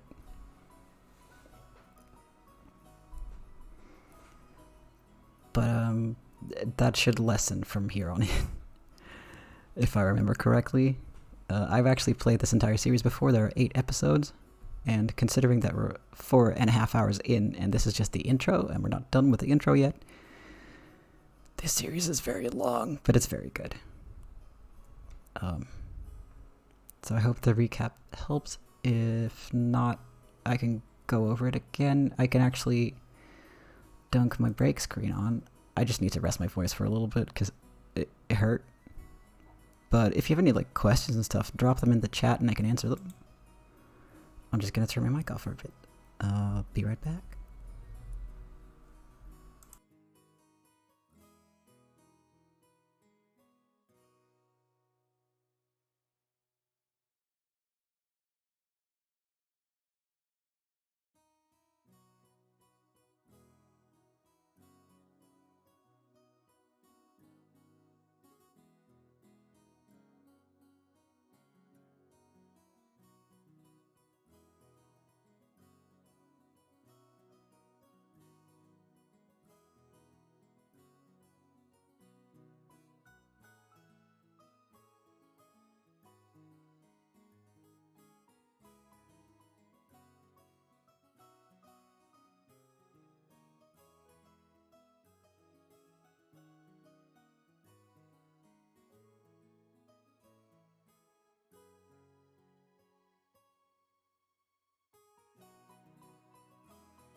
Alright. I'm back, but as soon as I said that, my voice was like, no. So that was weird. Before we start, like, for realsies, here's a little look at, so these games are old, and were mostly made by, like, 2 people, 3 people, and then a lot of musicians. And this is what the sprites used to look like in the first version. I thought it would be cool to like put up a quick comparison. Also, and I say this as an artist, I freaking love these. They're so like stylized and recognizable. They're really fucking good. A lot of people rag on them on the internet, but that's because they have no taste. Anyway, let's get back to it. So, again, quick recap. The whole family's having dinner, lunch, I should say. Those are 2 different things. And they were just discussing that, I forgot to hit the screen. We're good.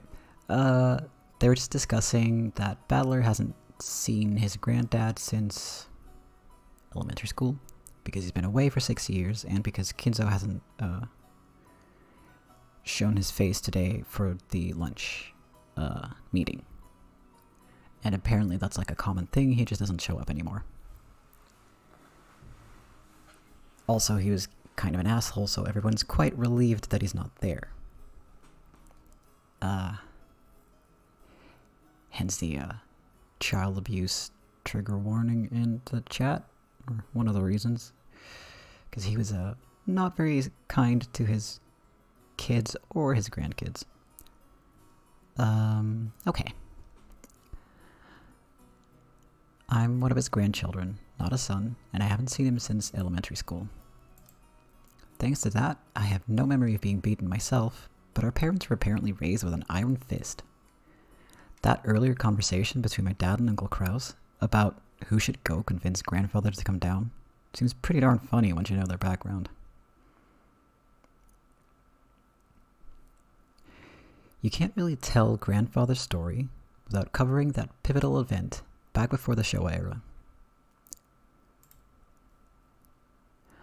Until the Meiji and Taisho eras, the Ushiromiya family was great and prosperous.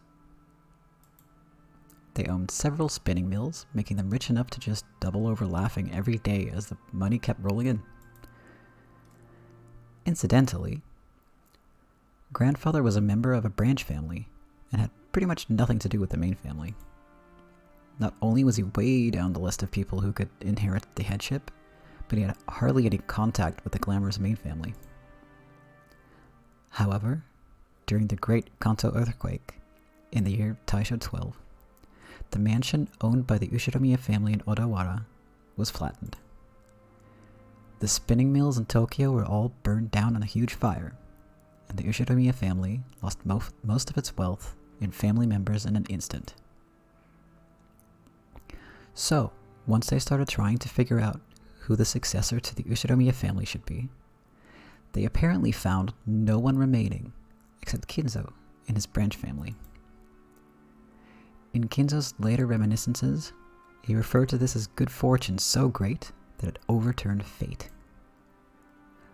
With that, grandfather's boring, everyday life did a 180. He was entrusted with reviving the dying Ushiromiya family, which had lost nearly all of its wealth.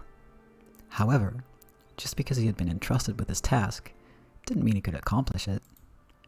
Apparently, those around him really weren't expecting much. However, this is when grandfather began displaying his extraordinary talent and good luck. Grandfather used all of the family's remaining wealth, as well as everything from the hair on his head to his toenails, as collateral in order to borrow a massive amount of money. Once he'd built up a gigantic war chest, he immediately invested in businesses. It was like something tumbling down on down a hill on a bike without any brakes, and then jumping onto a neighboring bike, and then another one. Just like some crazy street performance. I'll bet everyone thought Grandfather had no business ability whatsoever. However, after several miracles and turns of good luck, with coincidences piling up and every chance taken advantage of, he was suddenly in control of powerful connections with the occupying forces. At that time, MacArthur and the GHQ were the ultimate authority in Japan. Grandfather, in a twinkle of an eye, began succeeding in business under the protection of the occupying forces, quickly becoming very rich. By this point, it's probably safe to say that information, not luck, saved the day.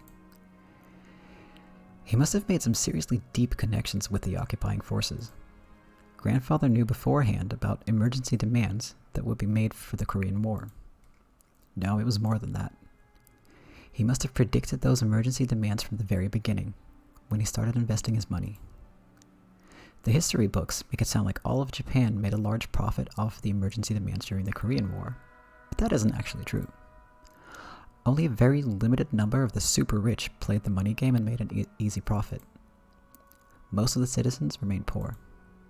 In other words, Grandfather was a member of this extremely lucky group of winners. I'm pretty sure this all happened during the year Showa 25 or so. The Great Kanto earthquake happened in Taisho 13, so that means Grandfather was able to revive the near-dead Ushiromiya family in only about 20 years, to a level even higher than it had ever been before. With that, you'd think he'd revive the main family in Odawara, but for some reason, he went and did something as crazy as buying an entire small island in the Izu archipelago. I should have looked up how to pronounce that. Buying an entire island is not something that you can ordinarily do today. However, Grandfather was clever. He contacted the GHQ and applied for the establishment of a marine resource base.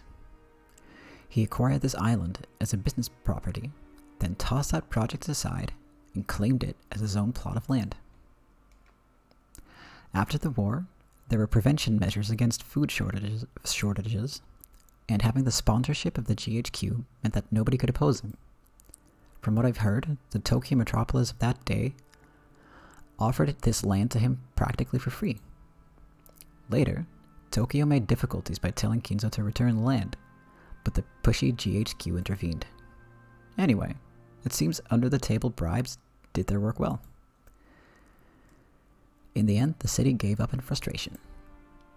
Grandfather, with considerable skill and good luck, managed to weather the stormy seas of that period, obtaining a vast fortune in his own island. Of course, it probably wasn't all luck. He was obsessed with all things Western, which helped him cultivate his English skills. He was able to use this to his advantage and sink his teeth into the GHQ. A mansion was built on the island soon after. This mansion, in fact. Grandfather, with his love of the Western style, made this once uninhabited island a canvas upon which he could realize his dreams to his heart's content. He now had the Western mansion of his dreams, overflowing with emotion and atmosphere, and a beautiful garden featuring all sorts of roses. And he had a private beach where nobody other than himself would ever be permitted to leave a footprint. This would be a dream come true for any boy. After that, he made good use of his huge fortune, becoming a large stockholder in the extremely stable iron and steel industry, and was able to live an easy and comfortable life just using the dividends. Well, he's just that incredible. This kind of person usually has the ability to foresee and predict the future, or at least that is how they're portrayed after the fact. But Grandfather denies all of that, repeatedly saying that he was simply blessed with extraordinary luck. Anyway, even a lord like that can't help but grow increasingly eccentric when locked up alone on an island where all his dreams are made real. Everyone knows that he's had a Western obsession from the start, but none of our parents really know when this bizarre black magic hobby began. Did his love of black magic begin way back when he became fascinated with everything Western? Or did his miraculous stretch of good luck while reviving his family cause him to feel a mysterious power in himself? At some point, Grandfather began to make the research of black magic his life's work. He filled his study up with suspicious books, chemicals, and magical items as he became increasingly bizarre. From what I've heard, those around him warmly watched over him, figuring that someone who had achieved success in life had a right to do as he pleased, but there's no way that's true. They were probably just creeped out, thinking, that's disgusting, I don't want to get involved. Anyway, that agitated period was an age of big gambles, with both opportunities and risks. Let's say Grandfather was born in this time period. He would have had no opportunities, and would probably have advanced like a chess piece from mandatory education to college at a leisurely pace, never becoming more than an average salaryman. If that happened, he'd probably have sat somewhere, happily talking behind his boss's back. No, not in a fancy dining hall like this. More like at a table in some bar. Then again, I'll bet this family conference would be a whole lot more relaxing if that was the case.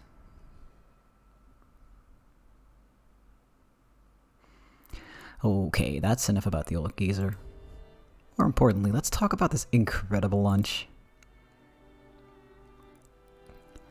I'm already convinced by that sashimi salad appetizer.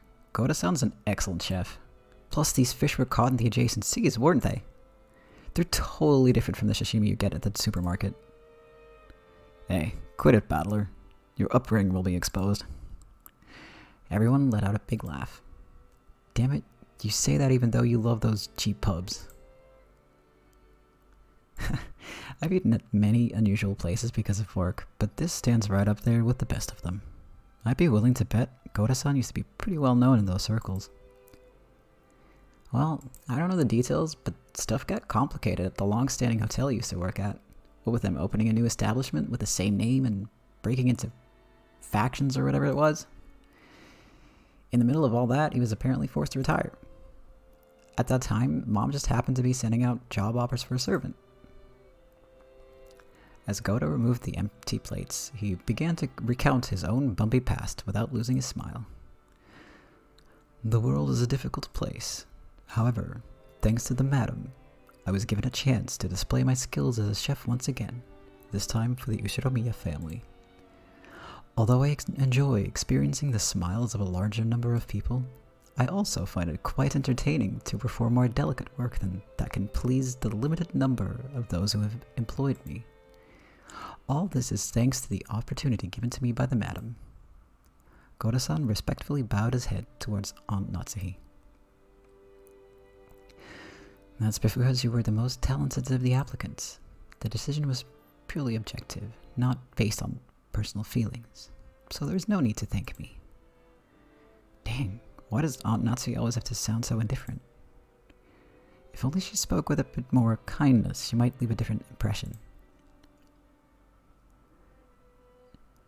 Shannon-chan and Kumasawa-san entered from the hallway with a servant cart.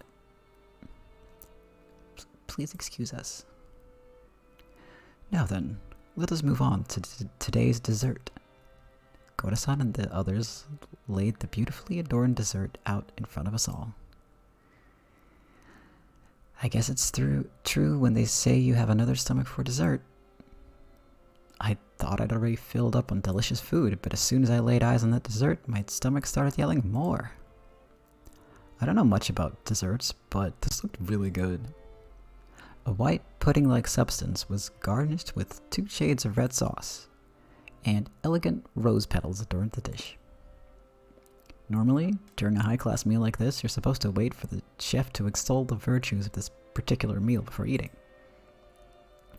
However, Maria was completely indifferent to strict rules like that, so she got excited by this beautiful and delicious-looking dessert, jumping into the fray as soon as it was placed before her. Aunt Rosa scolded her, calling it bad manners, but George responded by saying, Now, it's okay. Ooh, this part's sour. Ballard, this one's no good. Ooh. Maria exclaimed as she sampled the 2 colored sauces. What? Some are good and some bad? Okay, I'll give it a go. Apparently, one sauce was sweet and the other sour. Despite it being bad manners, I also stuck my little finger in and licked it. Whoa, one of the sauces was sour enough to make you pucker up.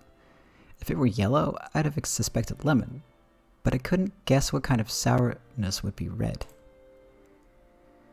I decided to ask Shannon, who was putting away the serving cart behind us. Shannon-chan, what kind of sauce is this sour stuff?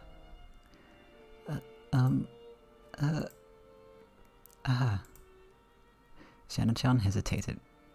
Maybe her job was just to set the table, so she doesn't really know. Still, even considering that, she seems pretty stressed. Maybe I shouldn't have asked. Or did they use some ingredient that we'd be better off not knowing about?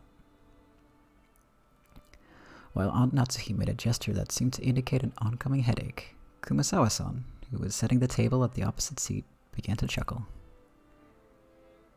What do you think we made it out of? Oh, it'll shock you. Huh? I don't have a clue. Wait a sec. Kumasawa-basan, that laugh's pretty creepy. What is it? Don't tell anyone, okay? Listen very carefully. Kumasawa-san leaned across from the other side of the table. I leaned forward myself when she asked. Their interest caught. Jessica, George, Aniki, and of course Maria also put their ears closer. Ooh, what? What? Quickly, quickly. You see, the sour part is made from juice creased from a mackerel. What? Mackerel? That's crazy, we all thought, horrified. Only Maria accepted it, nodding sagely. Ooh? Mackerels are sour. This is what comes out when you squeeze them. Everybody laughs. When Maria started clamoring that mackerel were sour, the adults were unable to contain their laughter. Only Aunt Rosa, her face red, whispered to Maria that mackerel is sour only once prepared as shimasaba. Ah, now I totally remember. Kumasawa-san was always like this, wasn't she? I think I remember her tricking me too in all sorts of ways when I was young. The most lethal has got to be that one. Those flimsy black things in Chinese dishes. They're kikurage mushrooms. She told me they were penguin meat, and I went all around school like a smartass telling everyone, didn't I? Kumasawa-bachan, you sure haven't changed. You know Maria's gonna believe it now, right? Oh, it's just a joke. Now, Gora-san's going to tell us what the sauce really is, won't he? Gora looked a little put off about his masterpiece being laughed at for such a bizarre reason, but after clearing his throat once, he introduced the dessert to us. Well then, allow me to introduce our dessert. After seeing how much you all enjoyed the rose garden earlier today, I finished this panna cotta in a rose garden style. The rose petals scattered across were selected just now from that very rose garden. The sauce is a combination of 2 reds, strawberry and rose hips. Please enjoy this mixture of the strawberry sweetness and the rose hips sourness. Furthermore, the rose petals are merely decorative, so please avoid them while you eat. With that said, please enjoy. Wow, man, I almost want to applaud before eating. Just like with medicine, reading the detailed description first seems to make it work a whole lot better. As Gora-san elaborated on the detail of this dessert, it started to feel even more appetizing. Seriously, should you call him subtle or just talented? The dessert was probably planned from the beginning, but taking the hint when we all stopped in front of the rose garden earlier today, he displayed an incredible and timely awareness by just adding a few rose petals from that garden. This combination of sweet and sour was also exquisite. If it was just sweet, you'd get used to it and bored halfway through. But if you reached the sour sauce at that point, you'd get a really vivid taste. And then, once you returned to the sweet sauce, all of the sourness in your mouth would be replaced with an enjoyable sweetness. I'm sure everyone felt the same way. Every time Goda-san passed by one of our seats, someone praised the taste and his presentation. How is it, madam? Splendid, as always. It is worthy of entertaining our guests. I am most grateful for your words. Madam, did you know? I have heard that rosehip has the ability to cure headaches.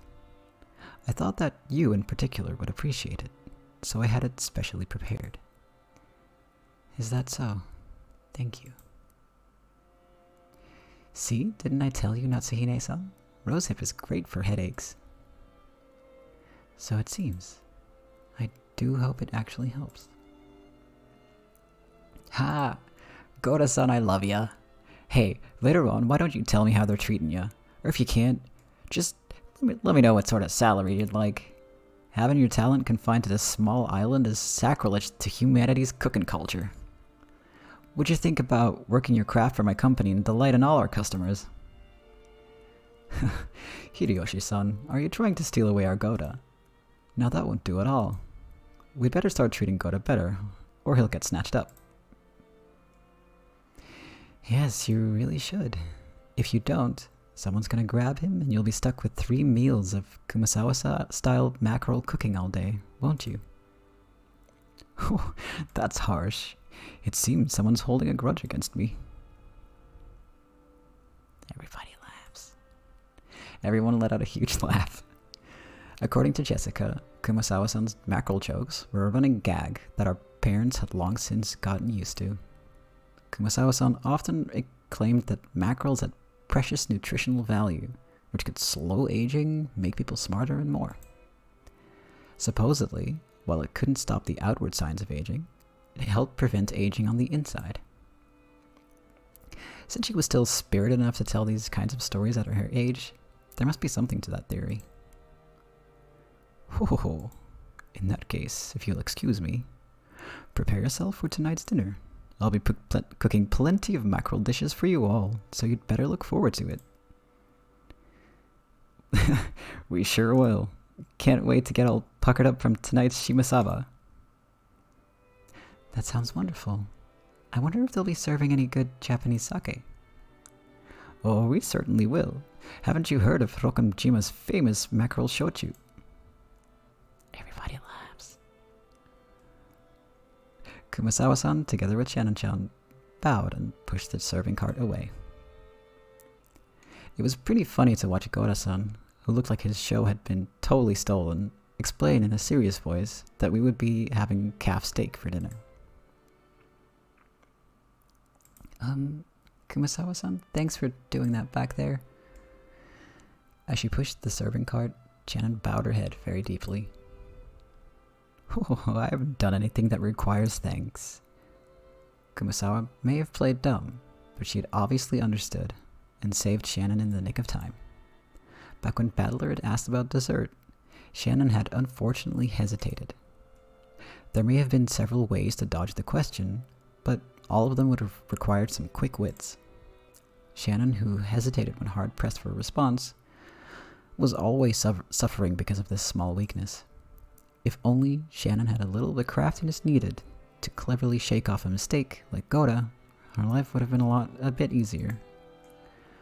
The fact that she could perform other tasks flawlessly made this weakness even more unfortunate. However, there were some who understood Shannon's honest nature, her inability to gloss over a mistake and draw attention away from it. That was why Kumasawa had smoothly come to her rescue. I just heard from Genji-san that there will be a change in the afternoon shifts. I believe you were given a break until this evening.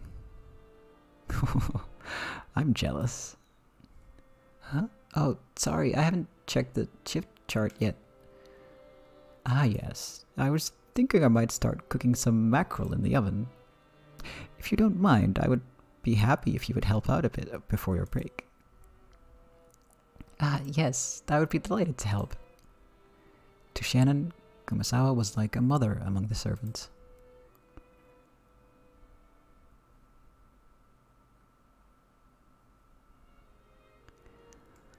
The dining hall needed to be cleaned up, so we were chased out. Instead, tea was being served in the parlor. Apparently, they'd prepared the black tea that Aunt Rosa had bought for Aunt Natsuhi. Maria said she also wanted to have some black tea, but my old bastard said she couldn't and told us children to go play outside. Battler-kun, why don't we all go for a walk outside? Go ahead and take a look at the roses or something, but keep a close eye on the weather. The sky's still clear, but the weather report kept on talking about rain. Ooh, I want to go to the beach. Oh, that sounds wonderful. Playing on a sandy beach isn't something you get to do often, is it? Ah, good point. Okay, let's all go to the beach then. Ooh, let's go. Maria, be careful not to get your clothes wet. Or your shoes. Ooh, won't get wet. That obedience is so cute. Battler-kun, make sure you keep an eye out for Maria-chan, okay? Sure, leave it to me. Hey, you're pretty obedient and cute yourself, listening to Kiria like that. Why don't you also listen to me obediently for a change? Hell no. Let's go, everyone, come on. The children flew out of the parlor. They were replaced by Genji, who pushed a serving cart in and prepared to serve the tea. The parlor was filled with a sublime aroma, which delighted everyone while they waited to sate their thirst. Rudolph's family certainly seems close. It's a wonderful thing. Quit it. We're no match for your family, Aniki. That's true. You've raised Jessica-chan to be so adorable. I imagine that's yet another fruit of your talents at education and training, Natsuhine-san. Thank you, Natsuhi answered coldly.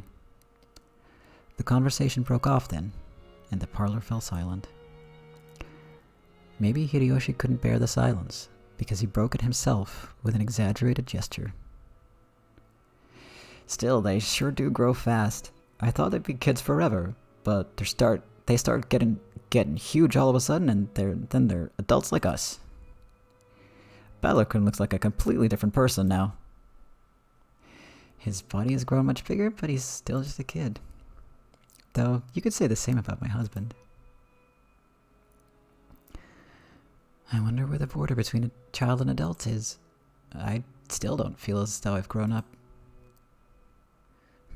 Isn't that pitiful? That's not something the mother of a child should say. That's right. We're not children anymore. We're all adults now. So I wish we could talk together on an intellectual level, rather than an emotional one. When Ava smiled with sharp sarcasm, everyone seemed to get more tense. It felt as though that pleasant tea aroma had been tossed out the window. Since long ago, we've always endeavored to engage in intellectual conversations. It seems your sarcasm occasionally misses its mark, just as it always has. Oh, what is it you've always endeavored to do? My. I wish I could wrap those words up and send them to this room a few decades ago. Right, Rosa? Rosa gave a vague smile. She knew that, whether she agreed or disagreed, she'd earned the displeasure of one of her siblings. It was a bit of worldly wisdom that had been essential for someone growing up as the youngest sibling. Quit it, Aniki. We'd better get started on our main topic while the brats aren't around. Let's make that our intellectual discussion. As Rudolph glanced over the faces of all present, some let out a slight sigh, and some let a small look of resignation cross their face. They were approaching their unavoidable, true agenda. Last year, his life expectancy was estimated at about 3 months. Which I guess means he's got negative 9 months left now. Should we take that to mean it might suddenly happen at any time? The family head is still alive and well. The fact that you bring up such an inappropriate topic under the light of day Makes me doubt your sanity, Rudolph-san. Still, Natsuhi-san, this is the sort of thing you can't put off until after something happens. He's still healthy now, which makes this the perfect time to talk about this, while we still got time to plan. It's just a bit of financial etiquette, you might say. It seems Father is the focus of everyone's concern. Dr. Nanjo, could we hear the details from you? That appears to be what everyone else is waiting for, after all. Nanjo, who had been standing by the window and staring out at the rose garden, let out a single cough when he realized that he was being called. Dr. Nanjo, how is Father's condition? Well, to begin, allow me to start with a revision, since my estimate that last year he had only 3 months left was not borne out. No need to explain. You were saying that measuring remaining life is only a prediction, not a promise, right? That is correct. Because of that, while I will accept everyone's repeated questions, I can by no means confirm when he will pass away. A human's life is supported by their body and their mind. If the body is weak, the situation becomes more dangerous, but if the mind is strong enough to compensate for that weakness, the effects of one's condition can sometimes remain in a subdued state. So you're saying that even if his body is weak, his mind is still firm and spirited. Kirie, sorry, but please stay quiet for a bit. I'm sorry. That is correct. Kinzo-san's body is being overwhelmed by the demon of ill health. This will hold especially true as long as he continues to partake of such strong alcohol. So he's in a crisis now because he drinks. And maybe he's lived this long because he drinks. There's Dad for you, the heavy drinker.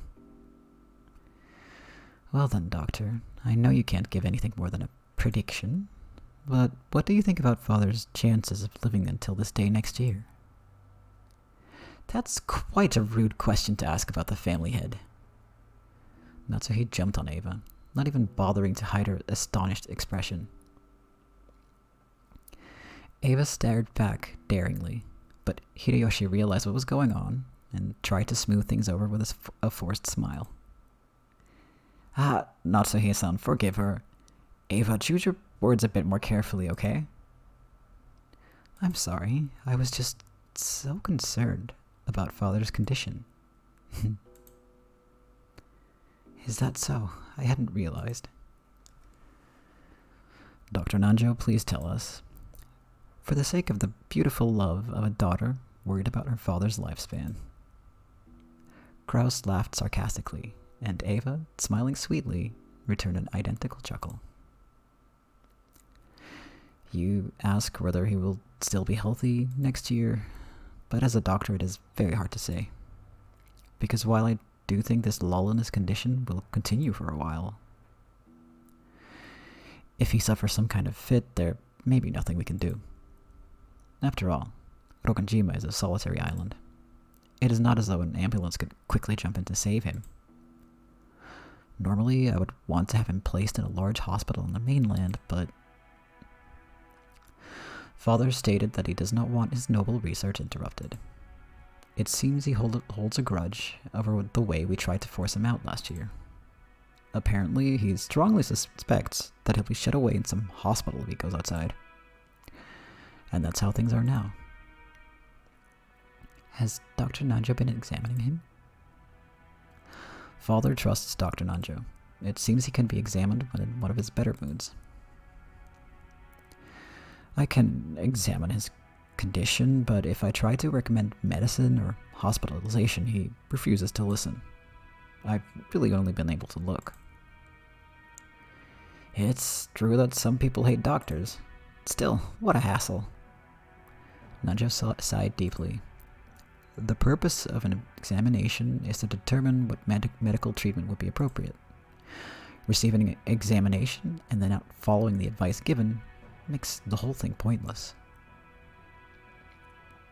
So, to sum it up, he's still expected to live 3 months. There's no way to guess how long he'll continue to live while still on the verge of death. Rudolph-san, couldn't you be a little more discreet with your words? Sorry. I've always talked this way. Give me a break.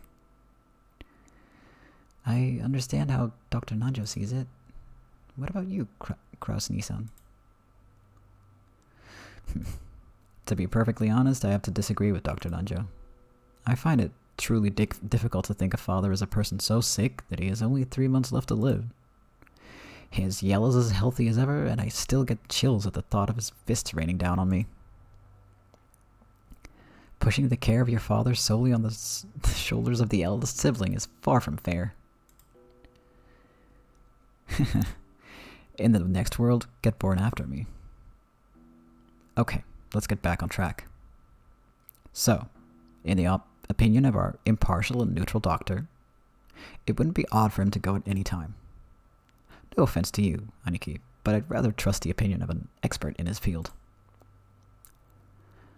Which means it's definitely not too early to start talking about Dad's assets. Father's personal funds probably reach as high as several 10 billion yen, right? But it's not as though that's all neatly gathered as ready cash. It's not as simple as simply cutting a birthday cake with a knife. That's an interesting way to put it. That's right.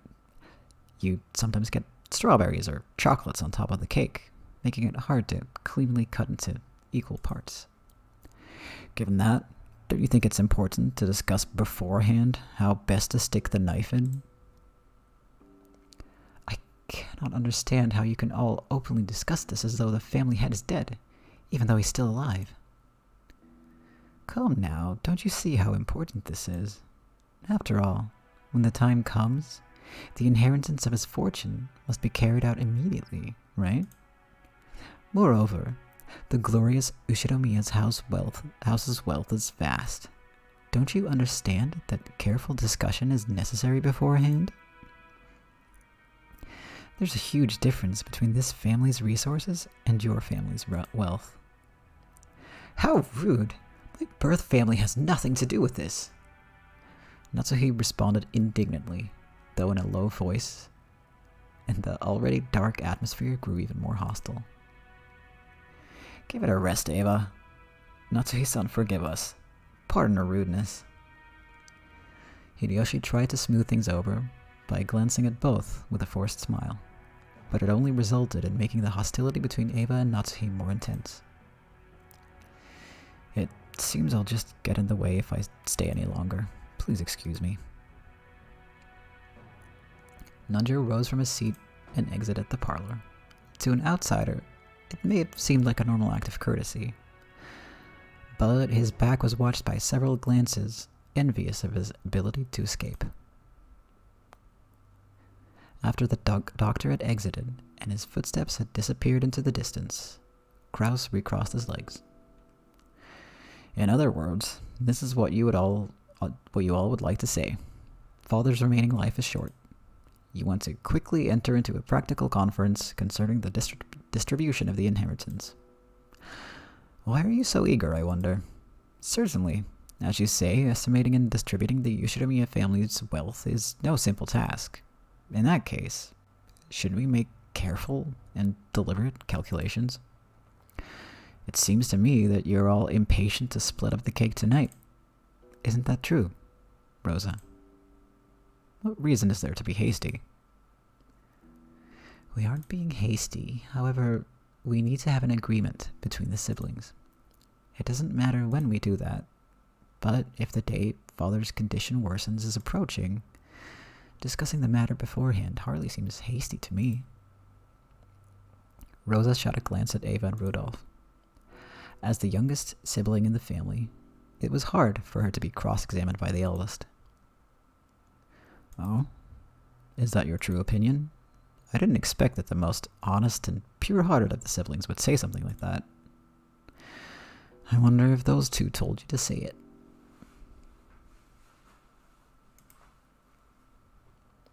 Quit it, Aniki. Rose is one of Dad's kids, too. She's got as much right to his inheritance as the rest of us. It's only natural that she'd be interested. After all, Dad'll definitely die, and that's not something that'll happen in the distant future. On the contrary, Aniki, you're way too relaxed. It almost seems like you'd like nothing better than to turn the discussion away from the inheritance issue. What do you mean by that? Are you trying to accuse my husband of something? Calm down, Natsuhi-san. Listen to what we have to say. Nii-san, I hear the times have been extremely good lately. Yes, since last year we've been in an unprecedented boom, and the yen keeps on rising. It seems that it's no longer a dream that the dollar will reach 100 yen. Also, the ruling party says it'll establish health resort maintenance law by next year. At this moment, resort development companies across Japan are running about, trying to gather as much funding as they can. You certainly seem to know a lot about it. Japan is about to experience an unprecedented boom. It'll be a repeat of the Korean War demands, the time during which father revived the Ushinomiya family. The people of Japan have been working like mad, achieving vast economic growth and becoming the most well-off people in the world, reaching the height of our prosperity. We've reached an era where private spending is vast, which means easy money for institutions that can capitalize on that fact. The three kinds of electrical appliances no longer represent the people's needs. The people need ski resorts, golf courses, public pools, resort hotels, and theme parks. Have you gone to Disneyland, which opened just a few years ago? What an excellent theme park. It's a place where even an adult can be a kid and have fun with his family. No longer do we count our sole virtue to be selfless devotion while failing to care for our families. We have become the most prosperous people in the world, and now we can finally enjoy the benefits. Cross on your foresight's nothing to sneeze at. When I heard that sort of thing several years ago, I thought it was crazy. But when I heard about the G5 Nations Plaza Accord, that all changed. The yen shot up, and I'll bet the price of land skyrockets soon too. It won't be long before Japan becomes the economic center of the world. You've got a great sense of the direction the world's moving, Cross-on. At least there can be no debate about that. I feel the same as Hideyoshi-san. Aniki, you can read into the next decade of history. I'll bet you got that keen sense from Dad, and it's incredible. However, unlike Dad, the timing of your predictions has been a bit off sometimes, right? Nii-san, you've been starting resort projects everywhere, convinced that Japan will soon see a boom, but almost all of them continue to fail even. While I'm sure that the era you predicted will soon arrive, it seems you misread the timing of that boom. You were too early. You then panicked and tried to sell everything off, which only opened the wound even further. If your nose was really so reliable, then there should be no reason for you to sell off your property. Is this proof that you mistrust your own ability? How rude! Are you trying to insult my husband? Natsuhi's forehead creased as she rose from the sofa. Eva, paying this no heed, stared at Kraus with a confident smile. Kraus, who also maintained his confident appearance, told Natsuhi to sit down. Please stop, Natsuhi. Eva's always been incapable of talking any other way. Calm down a little, or your headache will get worse. There's proof of your lack of talent right next to us. After all, Nii-san, weren't you all excited about turning this island into a resort? You built a wonderful resort hotel and beautifully maintained the garden. I'm just an amateur and I don't pretend to understand, but you must have used a significant amount of money for that, right? And what is that to you? My husband's business is none of yours. Actually, that's not true, Natsuhi-san. Rokanjima doesn't belong to Aniki. It belongs to Dad. Of course, the hotel does belong to Aniki, right? In fact, we'd be more than willing to pay lodging fees for tonight. What do you think, Rosa? Well, if what I have on hand will suffice. If I can make it into a resort, this island's financial worth will rise. It is true that expenses have piled up, but we can expect a large harvest in the future.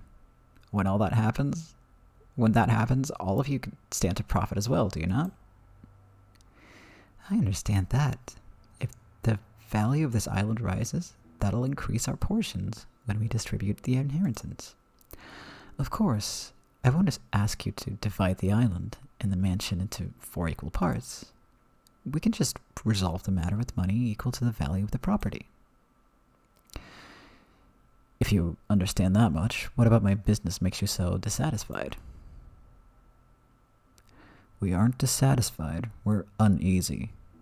In the first place, Aniki, when do you plan to open up that hotel? Left this way, you won't get anything out of it, except our grubby handprints, right?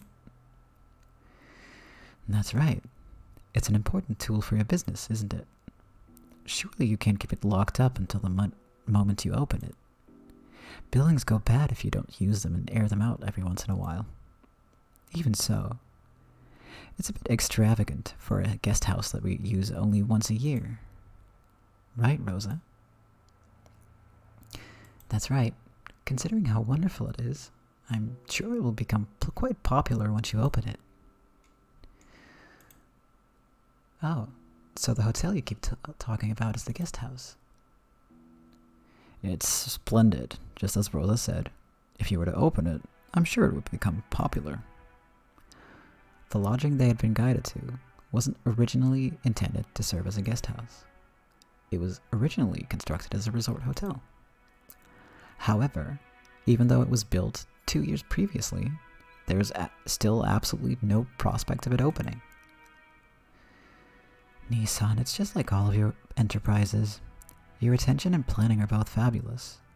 Then, it always becomes unmaintainable partway through, and ends before you have a chance to earn any profit. You were brilliant when you saw that using this island only as a place to live was a waste. I think it was a pretty good plan to turn it into a resort that could use the prospect of marine sports, fishing, honeymoons, and the like to attract customers. If I were the oldest son, I'm sure I'd have strained my brain looking for a way to make profit off this island. But 2 full years have passed since you finished building, right? After 2 years, you still haven't had the opportunity to open it. Where's the managing company you entrusted it to?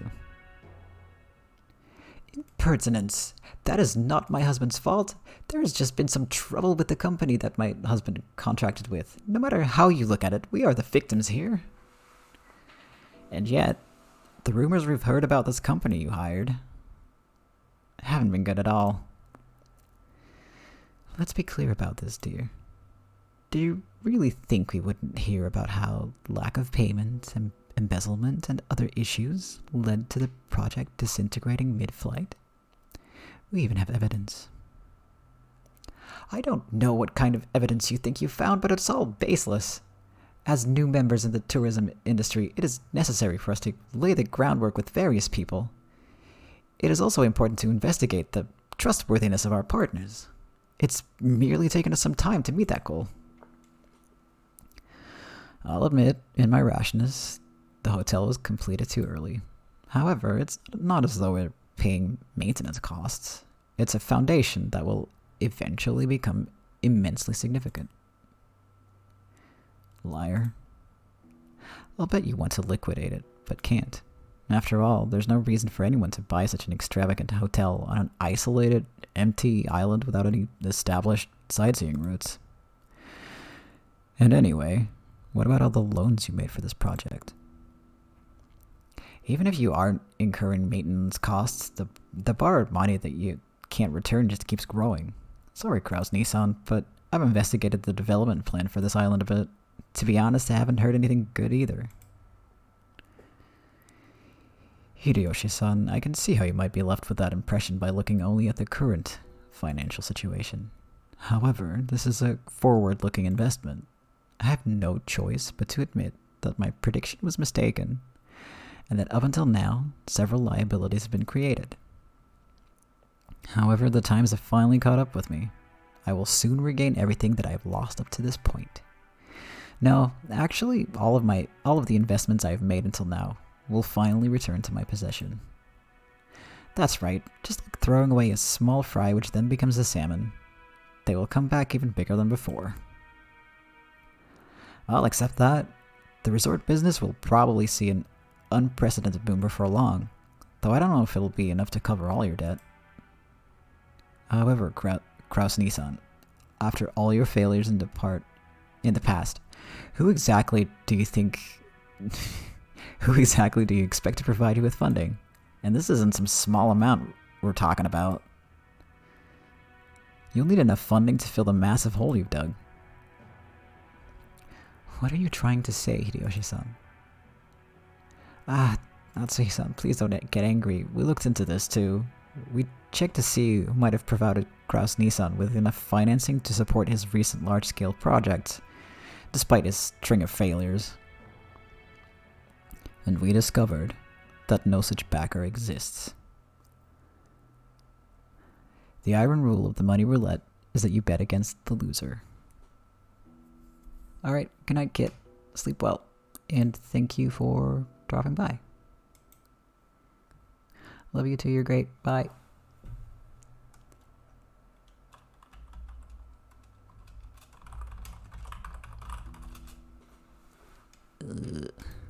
Just gonna drink some water.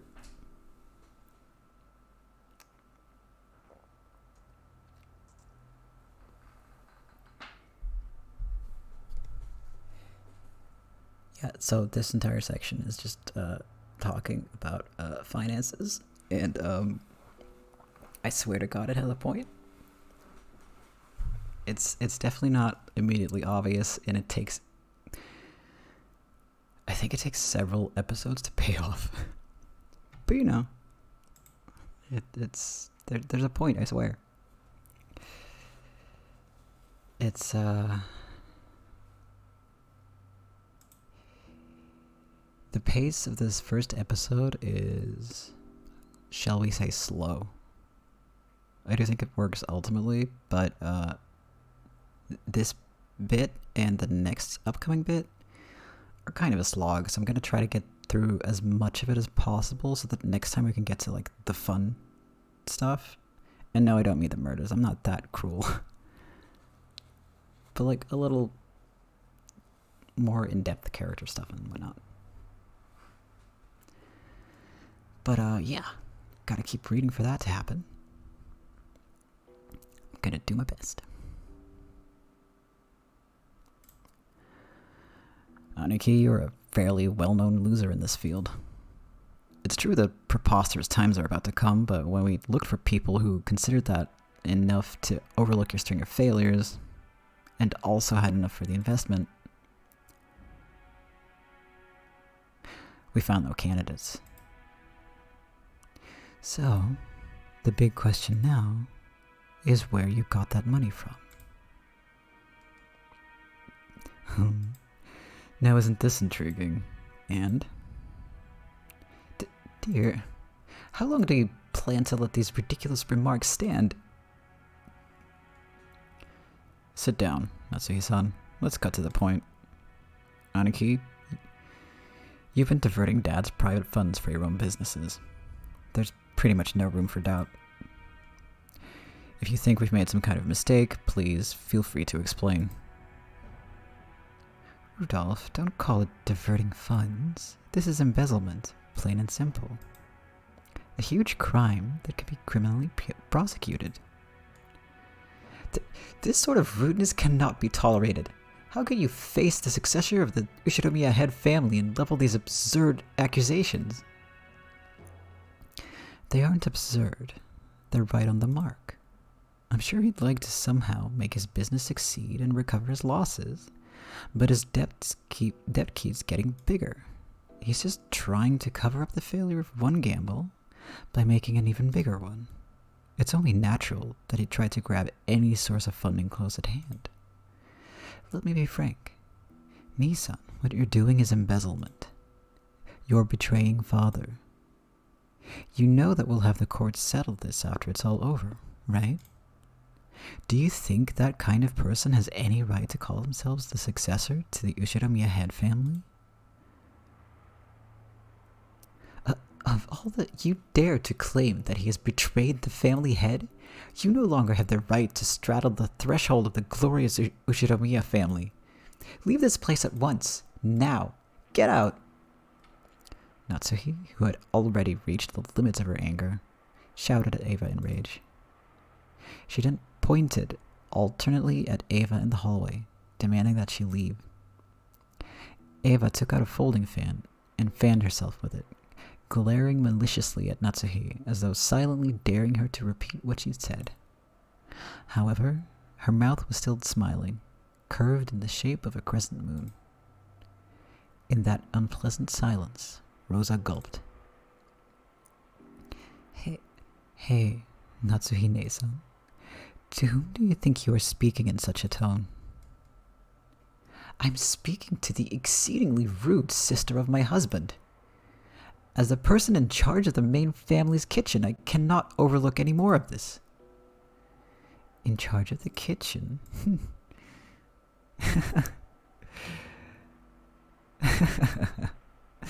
In charge of the kitchen? Be silent, lowly maidservant. Eva folded the fan with a snap and rose to her feet energetically. Compared to the elegance and playfulness she'd shown until a second ago, she was now unimaginably aggressive. How foolish. You stand down before Eva of the Ushiromiya family. You tell me to stand down? Me? Ushiromiya Eva, the third ranked in the Ushiromiya head family hierarchy, and the one allowed to sit at the left shoulder of the head? Know your place, and then look at your shabby self in a mirror. Where is the symbol of the wing on your clothes? Where are you permitted to wear the one-winged eagle? Aren't you nothing more than a borrowed womb to house the next successor of the Ushiromiya family? Understand your place, you common housemaid.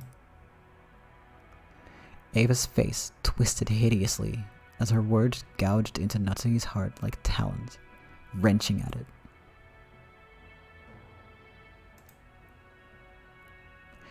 There were 100 ways Natsuhi wanted to respond. However, her anger and sorrow crushed her throat, and none of those words managed to make it to her mouth. Her anger had nowhere to go, and became a single hot tear that slowly dripped down. What's wrong? If you have something to say, please do so. Come on. Eva faced her with a provocative gaze. However, Natsuhi could do nothing but tremble, her clenched fists quivering. Kraus quietly broke that powder keg tension.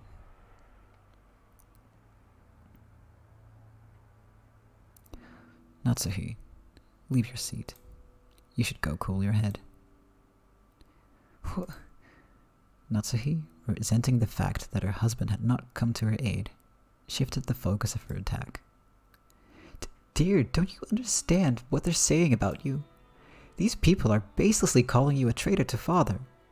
They are making light of the fact that we protect the glory of the Ushiromiya family, even though we are constantly expending every effort to earn that glory from father. They trample all of that underfoot with their hateful rambling. And you don't even try to fight back. Why? I'm only standing up for us because you won't. But you've been putting the entire burden on me for some time now. And now you tell me to go cool my head? It's always me. Even though I've always considered this family's affairs so seriously, you've... Natsuhi was already unable to hide her tears. She flew from the room in that state. After that, all that remained was a somewhat embarrassed mood about the parlor. When the sound of footsteps grew distant and silence returned, Kraus shrugged his shoulders slightly. I apologize for my wife. She has always been bad at controlling her emotions. It's even been rough for me. If that's what's been managing your household, must suffer to no end, Nisan.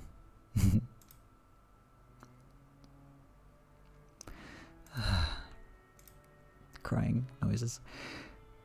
Madam, it's nothing. Leave me be. Natsuhi flew into her room and threw herself onto her bed, lamenting. Those heart-wrenching sobs reached Kumasawa in the hallway. Poor Madame Natsuhi. There is a deep enmity between her and Eva-sama. Explaining their relationship would be very trying for me as a woman. The Ushinomiya family holds blood in high regard, but if a woman marries and leaves the family, they are normally removed from the family register. Thus, under normal circumstances, Eva-sama should have been removed when she married Hideyoshi-sama. However, there is no one deserving of blame in this matter. The madam certainly bears no guilt. There is nothing to call it other than a whim of God. Grau-sama and Natsuhi-sama were not blessed with children for some time. After all, this is the male-dominant Ushinomiya family. A wife is merely a tool to create an heir. If such a wife cannot fulfill her only duty, she will not even be treated as a human. It pains me to remember how the master tortured Madam during that time. Back then, a wedding between Eva-sama and Hideyoshi-sama was being discussed. Eva-sama was sly. Taking advantage of Madam's inability to become pregnant, she gained the favor of the master. She inspired him to allow her to marry and give birth to a successor herself, making sure to avoid transferring her name out of the Ushinomiya register. There was a vast difference in the Ushinomiya hierarchy between Madam, who married into the Ushinomiya family and was treated like an outsider, and Eva-sama, who was related to the family by blood, and whose husband took on the Ushinomiya name. Furthermore, Eva-sama actually gave birth first, and to a boy. As for how much weaker Madam's position was than Eva-sama's, well, I believe you could see it for yourself. I'm sure Madam is tormented by the thought that if only she had gotten pregnant earlier, the master wouldn't have accepted Eva-sama's request to keep her last name after marriage, and Eva-sama wouldn't have been permitted to act as arrogantly as she did today. However, that was not Madam's fault. All of the blame lies with God's whims and the stork that delivered Jessica late. Even so, Madam won't allow herself to see things this way. She probably can't help but cry bitter tears as a woman at her inability to carry out the duties expected of a wife. How sad. I cannot do anything except watch over her from the shadows.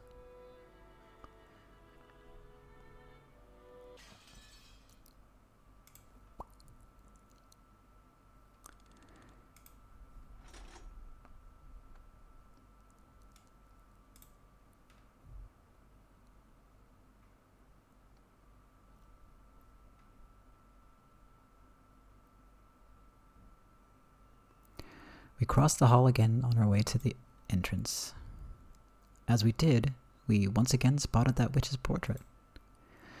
However, spotted is probably not the best word to describe that experience. It was more like our eyes were inexorably drawn to it. That woman's eyes, with their sage-like glamour, definitely had the power to make those who viewed it stand rooted to the spot. So this is the witch, Beatrice. I wonder if that story is true. Ooh? Battler doesn't believe? Back when he had asked what this picture was, the first person to tell him had been Maria. Therefore, when Battler showed signs of doubt, Maria must have felt that Battler didn't have faith in her. Of course, that wasn't what he meant. Maria ran up to the portrait and began banging on a plate hanging below it. Maybe the title of the portrait was written there. Maria, trying to prove that she wasn't lying, obstinately continued to hit the plate. Sorry about that. It's not like I doubt anything you said, Maria. Ooh. Battler believes. Ooh. When he patted Maria's head and apologized, she seemed to accept it, sticking out her chest and proudly ooh-oohing.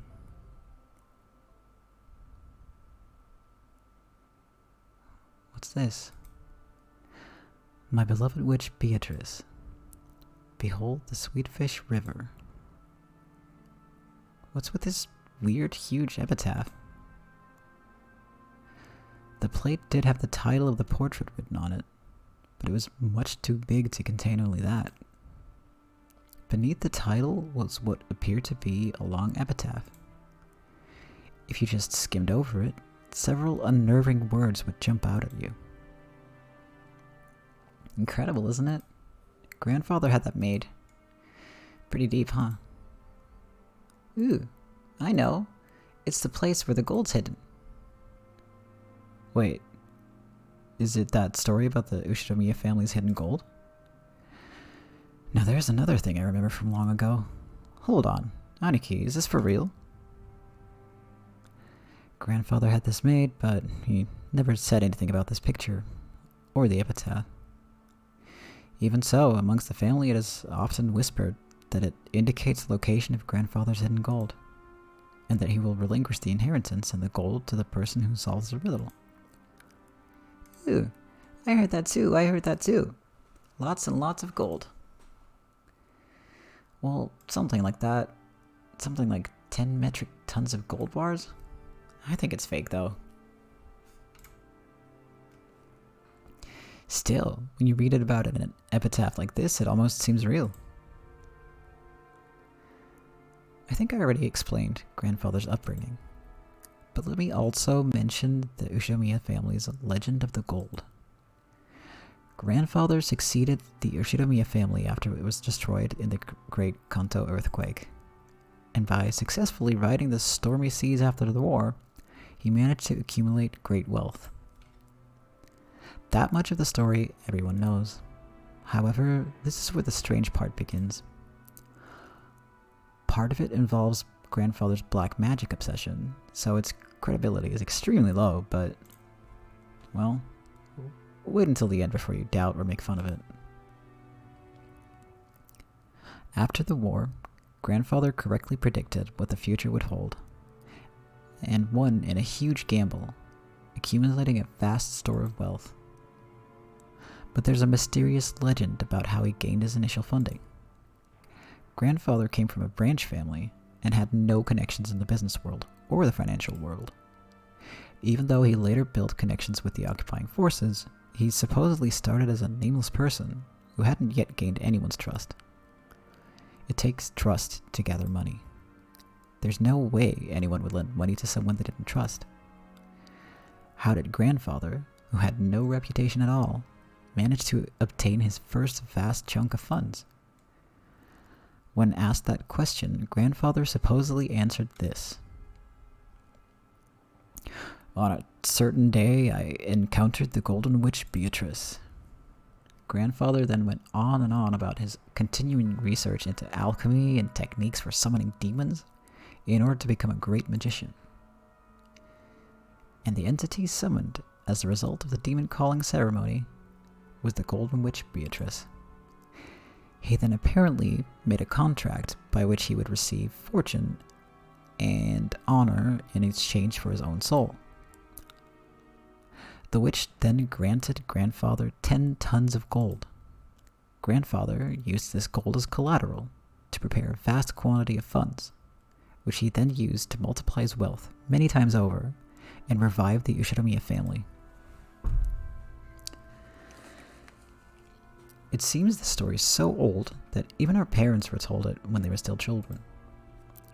So, back when our parents were young, they explored this island in all sorts of ways, believing that the gold Grandfather had received from the witch might be hidden somewhere. However, since there was the danger of them getting lost in the abandoned forest, Grandmother began to spread the story that the witch lived in the forest, and approaching it was forbidden. I remember that old story. When we were little, we also went all over the island, searching for treasure after our parents told us about it. Didn't we get lost in the forest once, then start crying until some of the servants found us? Our parents got so mad. Dang, that takes me back. We sure were idiots, weren't we? After all, Grandfather only bought this island after using those funds to get rich, right? That means he must have had the gold before coming here. There's no way the gold's on this island. That's not necessarily so. Maybe the gold was hidden on the island from the beginning, and he bought the whole island just to ensure that it'd be his and his alone. There was a whole 10 metric tons of it, right? It seems more realistic that he tried to secure the place where it was hidden, rather than try to move it all.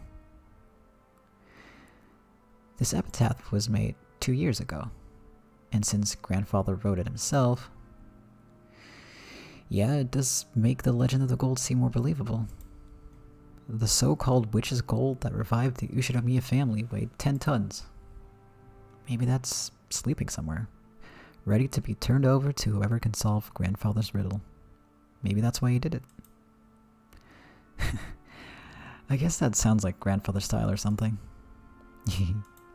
If it's true, that's pretty incredible. The epitaph carved into the plate was very mysterious, with something like a poem or a song written on it. The text was incredibly disturbing, filled with the signs of Grandfather's black magic hobby, and its contents were in truly bad taste. But it could definitely be viewed as a puzzle which, if solved, might lead to hidden gold. Whether that's what he intended or not, I can't even imagine what his true motive might have been. All we know for sure is that Grandfather put this shady epitaph here so that everyone in the family could see it. We also know that he's hinted at the existence of the gold without ever talking about where it might be hidden, at least so far. These facts were then embellished by the imaginations of our parents, who were convinced that Grandfather was challenging us to a battle of wits. Sounds just like my dad, so greedy that he'd take something like this so seriously. He may laugh at Grandfather's black magic obsession, but he'd still believe the story about the hidden gold. It just sounds so good. Well, it's certainly not a realistic story. At that time, when Grandfather was still nameless and had no connections, there was no way anyone would just lend him a massive quantity of gold bars for free. If such a person actually did exist, it's not unthinkable that Grandfather would call such a sponsor a witch. Yeah, but it's 10 tons. 10 tons. If you catch that in, how much would it come to? I mean, it'd have to be a ridiculous amount, right? It certainly would be a ridiculous amount. They say that the total amount of gold mined by humankind since the dawn of history is 100,000 metric tons, at most.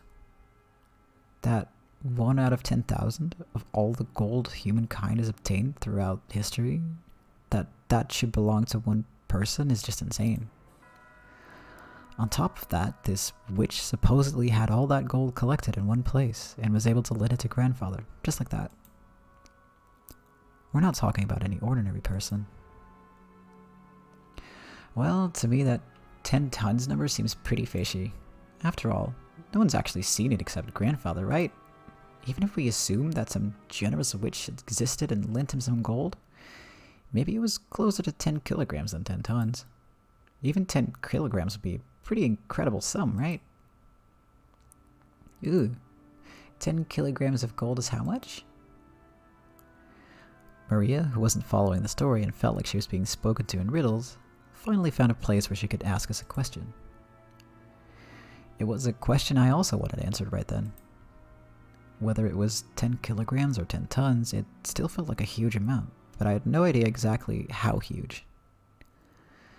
George Umineko folded his arms and tried to remember the market price of gold. Well, even the value of gold is affected by the market, and the value of physical gold can change depending on its purity and the trustworthiness of the foundry. You'd also need to pay handling fees to cash it in.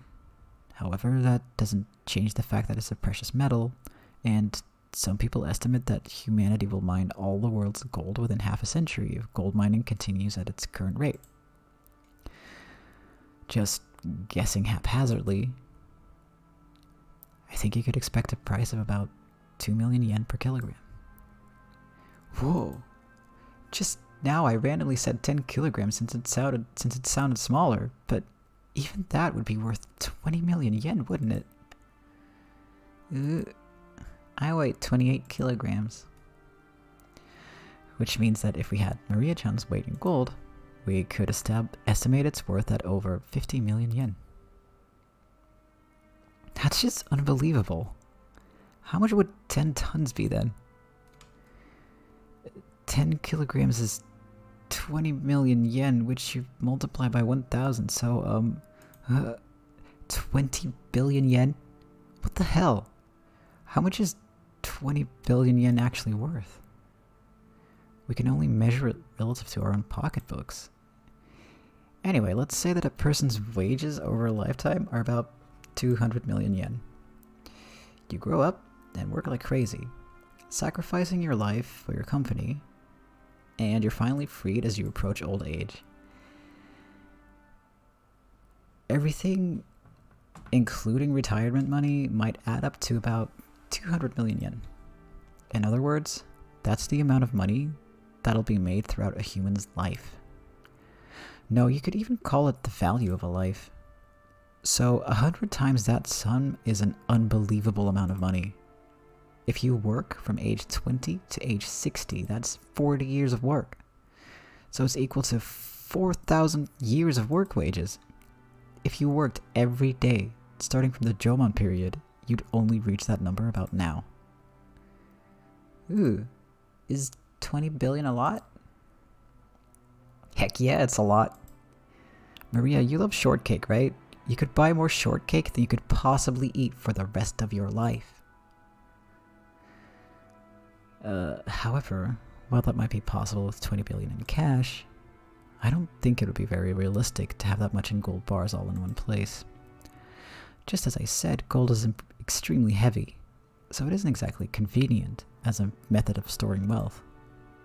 Sure, you could imagine someone gathering their fortune together as incredibly high-value stocks or precious gems. You often hear of people who traded their wealth for precious gems so that they could carry it around with them during the chaotic times of the war. But you don't usually hear stories of people exchanging their wealth for gold. It may be heavy, but it's the most trusted and stable form of wealth internationally, so maybe that was important. For example, bonds are just scraps of paper if the whole country goes under. You can also look at it that way. But even one 10-kilogram ingot is pretty heavy to carry around. Haven't you heard? A 50-kilogram person can't carry a 50-kilogram bag over their shoulder. With that many gold bars, the amount of labor and risk for one person would be hard to calculate. So what you're saying is, while it'd be one thing if you had a stack of banknotes worth 20 billion yen, 20 billion yen in gold would be such a big mountain that practically it'd be kind of pointless. That's right. Although the legend of the gold does have a pretty interesting ring to it. Just the part about the 10 tons of gold makes it pretty much impossible. If you think about it logically like that, it sounds obviously fake. Kind of brings you back down to reality. Anyway, that's grandfather for you. Maybe he exaggerated the story of how some kind, wealthy person gave him a loan by saying he got 10 tons of gold from a witch. Even the number 10 tons feels pretty symbolic. You mean like his gratitude for the money he borrowed was worth 10 tons of gold or something? Maybe some rich man's leisured wife generously granted it to grandfather. And maybe he started calling this person a witch. I see. Jessica's example isn't bad. Someone who generously lent a huge sum of money to grandfather when he still had no reputation might as well be called a witch.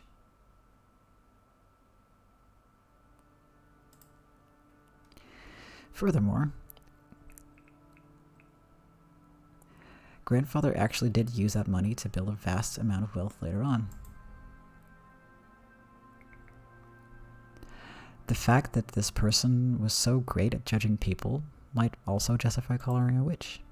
Also, since she went to the trouble of lending all that money, she might have enthusiastically overseen how it was spent. The decision to unexpectedly get involved with the occupying forces and profit from the Korean War demands might have been inspired by the witch herself. That might explain why he claimed to have received both wealth and honor from her.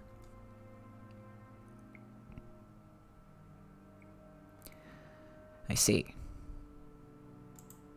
So, in other words, this witch lent grandfather the funds necessary to revive the Ushinomiya family, and he owed her big time. And then, he felt so grateful that he had that huge painting drawn and displayed. Yeah, it's not that crazy a story. It's even possible this person was an old granny who looked like a witch. Maybe grandfather idolized her, and that's why he had her drawn to look so beautiful. I bet if we ever did meet this person, she wouldn't be nearly this pretty. That's possible. The name Beatrice sounds pretty Western, and if you think about how everyone in our family has Western names, maybe even the name Beatrice is the result of grandfather trying to rearrange some Japanese person's name to make it sound more Western. I get it.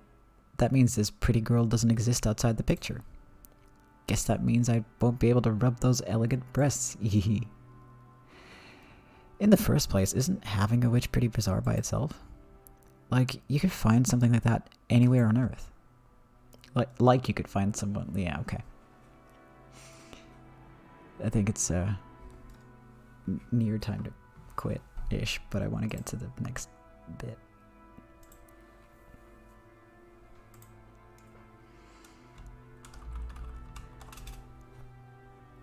Just want to get to when they actually reach the beach scene. That's a very, very long scene. I laughed and made fun of the witch, trying to distinguish myself from the kid I was 6 years ago, who feared the witch of the forest, when Maria tugged on my sleeve. I could tell by how hard she pulled that she was a bit upset. What is it, Maria? Ooh. Beatrice exists. Maria stared up at me. She had on her usual sour look, but I could tell she was angry by the color of her eyes. Witches exist. Ooh. Well, sure, they do exist if you turn the TV on and watch anime or something. Exist. Witches exist. Ooh. I started getting impatient, not knowing why Maria was jumping on me like this. Then Jessica tapped me on the shoulder and whispered, "Dumbass, you're smashing a kid's dream. Maria really believes things like witches and Beatrice exist." Come to think of it, Maria-chan, in social studies at your school, when you were asked to write what you wanted to be when you grew up, you wrote a witch, didn't you? Maria nodded seriously. Tears started to run from the corners of her eyes. I see. To a girl who wants to become a witch in the future, the existence of Beatrice was proof that witches do exist in this world, and was therefore an image that she yearned after and admired. Exist. Witches exist. But Battler still doesn't believe. Ooh. It's okay. Witches do exist. I believe it. George Aniki kneeled down and hugged Maria's head. Watching this, Jessica poked my side. So that's what it is. It's like shouting that Santa Claus doesn't exist in front of a child who believes in him on Christmas Eve. I'm not the kind of guy who likes to shatter kids' dreams. Oh, I'm sorry. I wasn't trying to make fun of your dreams, so I apologize. Beatrice does exist. Even now, she's living in the forest and comes to the mansion every night to peek in and see what everyone's doing. So you shouldn't go into the forest. At night, you mustn't stare into the dark forest. You might be seen by the witch of the forest, Beatrice. After all, grandmother said so. Ooh, really? Balor really believes? Yep, I believe. Sorry for doubting it. Come on, let's make up. I stuck out my hand. Maria grabbed it with her tiny hand and we made up. Maria didn't grumble any more than that, so George, Aniki, and Jessica were relieved. Oh, so this is where all of you were. I was sure you'd had just left to go to the beach.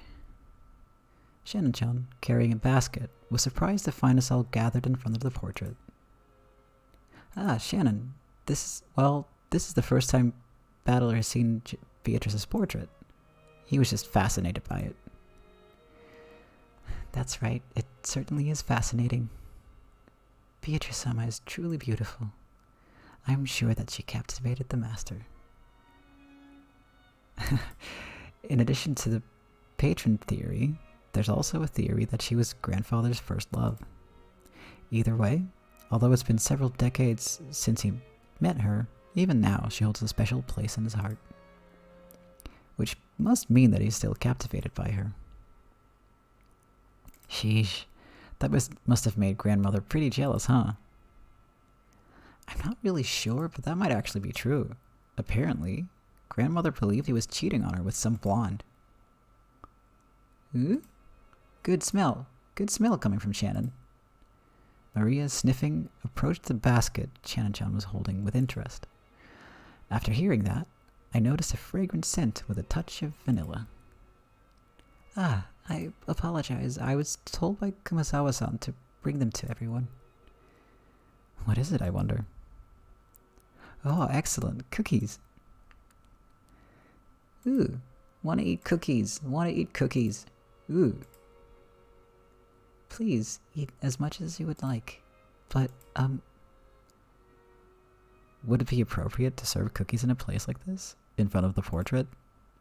Shannon-chan sent us a glance that seemed to ask what we wanted to do about it. Well, yeah, I guess eating here would be bad manners, generally speaking. Maria, why don't we eat someplace else? Let's put the cookies in a bento and have a picnic.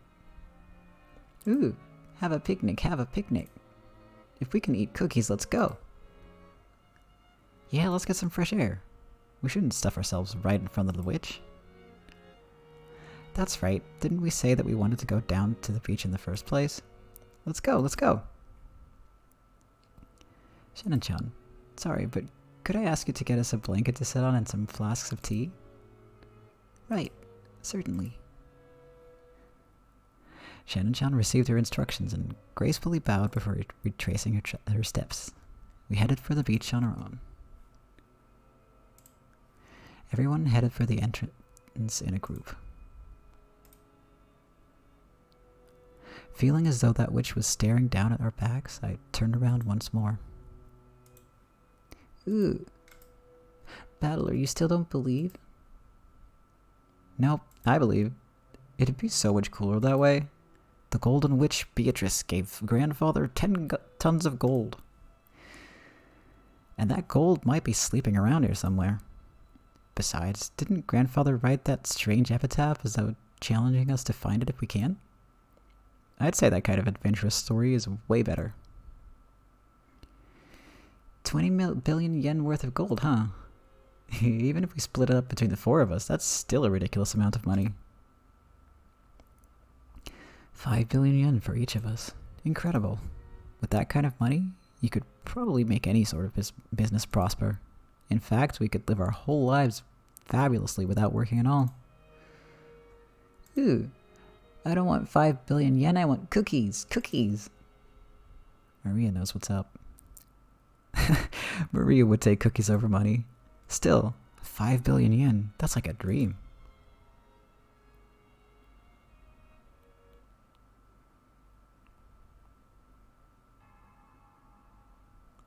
Ridiculous. Is it possible that you all truly believe in Father's legend of the gold? Of course we don't believe that story about a witch giving him gold, but there's no mistake about the gold itself. The fact that Father obtained gold bars from an unknown source has been confirmed in several ways. We've heard that before the president of the Maruso company died, Father showed him a large pile of gold somewhere. Father used that man's claim as proof that there were 10 tons worth. That's just the nonsense of a senile old man. Along with father, he was just fabricating a story. You can't take it seriously. If that gold didn't exist, he wouldn't have been able to gather so much funding. Before the president died, he was a person with such a sincere personality that he earned the respect of many in the business world. He wouldn't have become a partner to such fraud. Aniki, the president of Maruso, definitely saw it. 10 tons of it, clearly, with his own eyes. Even more, Dad let the president take one ingot at random and have it examined. The results of the examination showed that the 10-kilogram ingot was 99.99% pure. He said that the Ushinomiya family crest, the one-winged eagle, was imprinted on it. Almost instantly, the Ushinomiya legend of the gold spread among the fixers of the business world. Gold from an unknown foundry has a poor rate of conversion into money. Thinking that it was a chance for decisive profits, they accepted it as collateral, and as a result, father was able to receive massive loans. Is there no limit to the absurdity you're willing to accept? How old are you people? Are you still taking that nursery tale you heard as children seriously? Where is the proof that this 10 tons of gold even exists? Aren't you just parroting the lies of father and the few of those close to him? Of course it's just a story, but still, Aniki, the amount of money Dad had raised required a suitable amount of collateral. Even if the gold itself was just a rumor, it's an undoubtable fact that he showed them a treasure of comparable worth. It was just an illusion of money created by our penniless father. He acted as though he actually had gold that didn't exist, fooling his sponsors. It was probably the gamble of a lifetime. Luckily, his use of those funds proved successful. If the Korean War demand hadn't come and the Ushinomiya family had not been restored, father would probably have been hounded after as the crook of the century. So are you saying the gold never existed, that father made it all up? Of course. And because of that, the illusion of gold became a mere inconvenience once he'd achieved enough success. That's why later on, father added all that about a witch and black magic and weakening the credibility of the entire story. In other words, he revealed that the illusion of the gold was a fabrication. If he claimed to have received the gold from a witch, no one would believe that it existed at all, right? It's also possible he said it all for your sakes. Nevertheless, here comes some stupid offspring wanting to divide up this non-existent gold, along with the rest of the inheritance. Rosa, don't tell me that even you believe in a fabrication like this. I can't prove whether or not father really had the gold. I just want to claim my rightful share as one of father's 4 children. It seems even you have started to talk that way, Rosa. I see, so that's what you're all getting at. You are trying to claim that I'm attempting to keep all the gold for myself. Nissan, you've gathered a massive supply of funds, and that's a fact. If you rule out the possibility that you've been embezzling father's personal funds, then there's only one possibility left, right? Aniki, we've been thinking that you might have found those 10 tons of gold bars. Ridiculous. Such a thing never existed in the first place. Then explain yourself.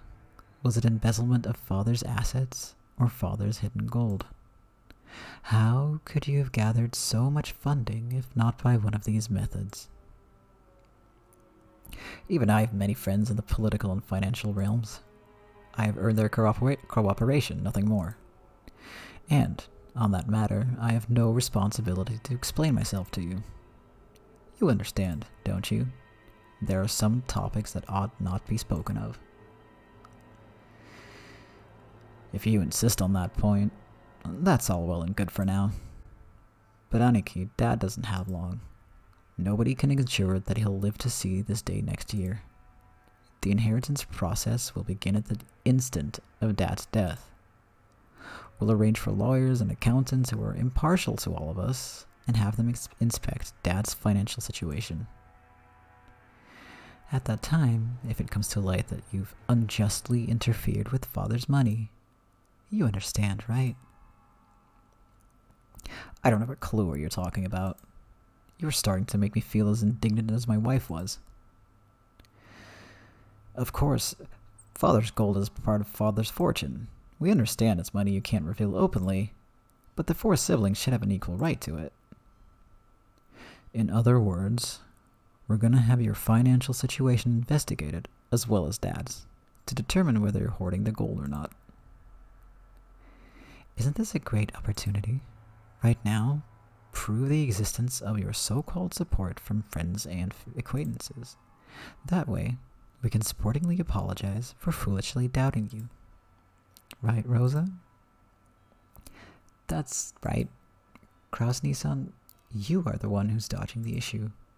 If you were guiltless, you could just prove that you were in the right, but you aren't even trying to do so. However, Aniki, we still have to consider your position here. As Dad's representative, you're probably bearing a larger share of the burden than we are. We've been living terribly relaxed lives until now, so it wouldn't be fair for the rest of us to complain without taking your efforts into account. It seems that you cannot make up your mind whether to flatter or slander me.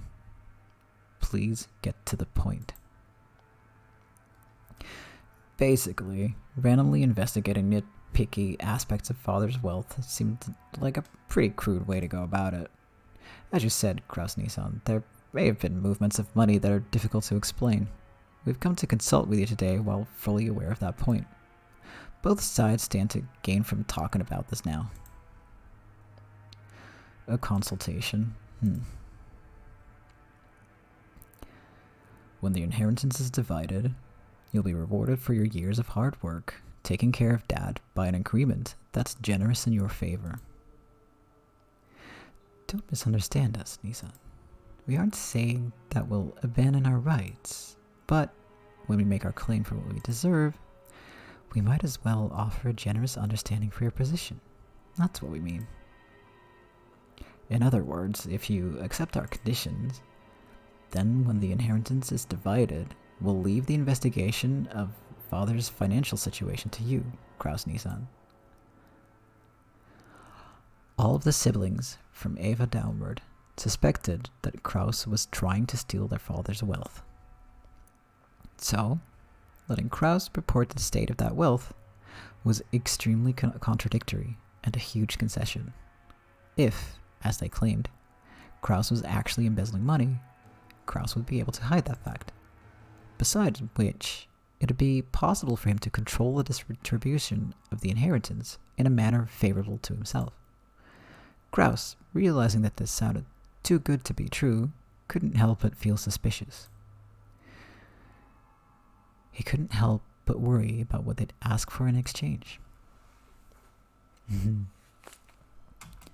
After mistrusting me completely, you now say that you're willing to restore your confidence in me as the eldest sibling.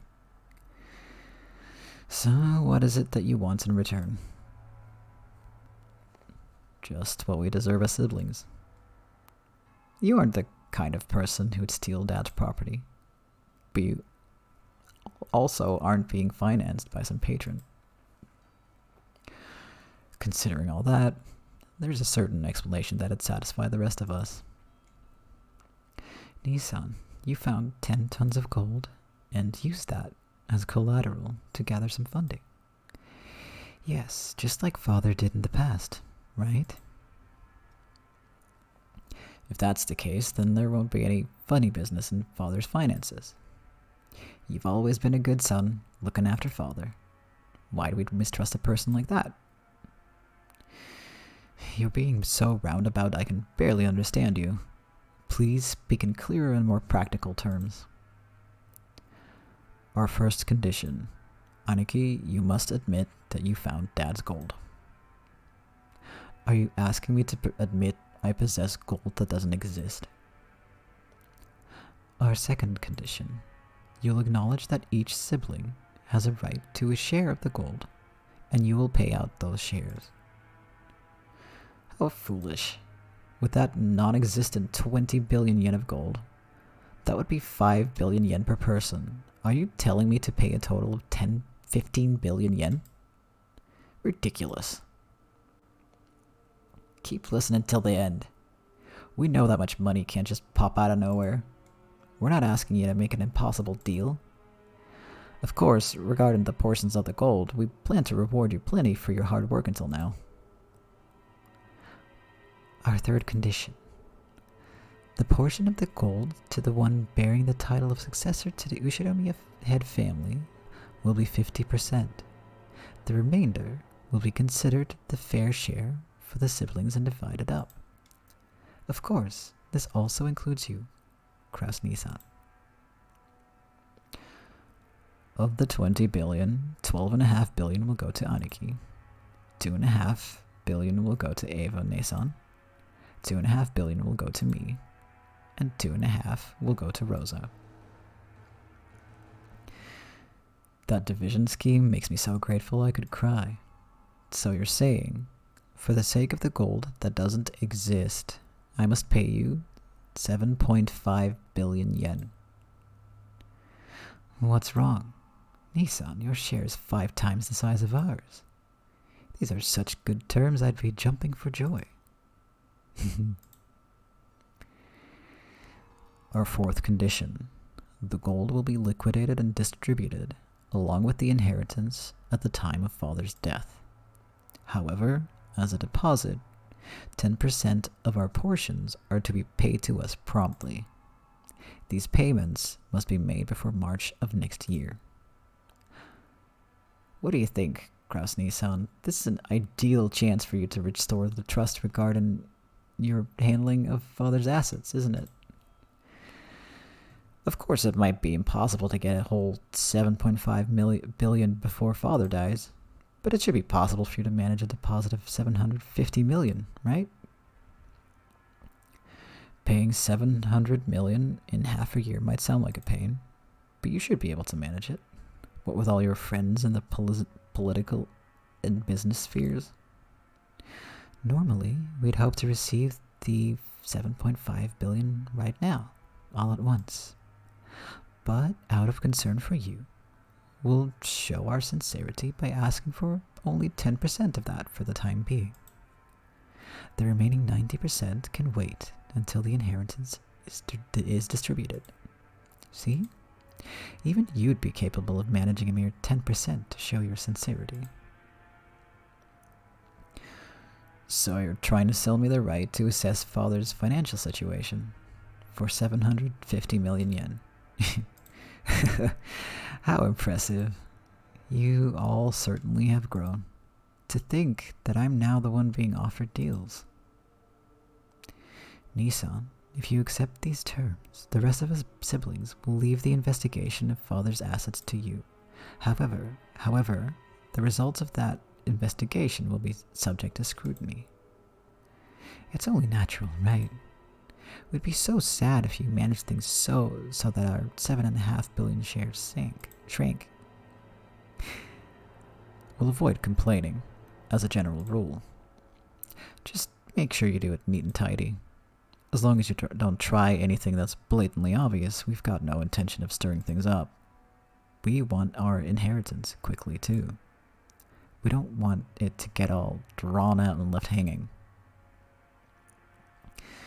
If a complaint is made, who would carry out the follow-up investigation?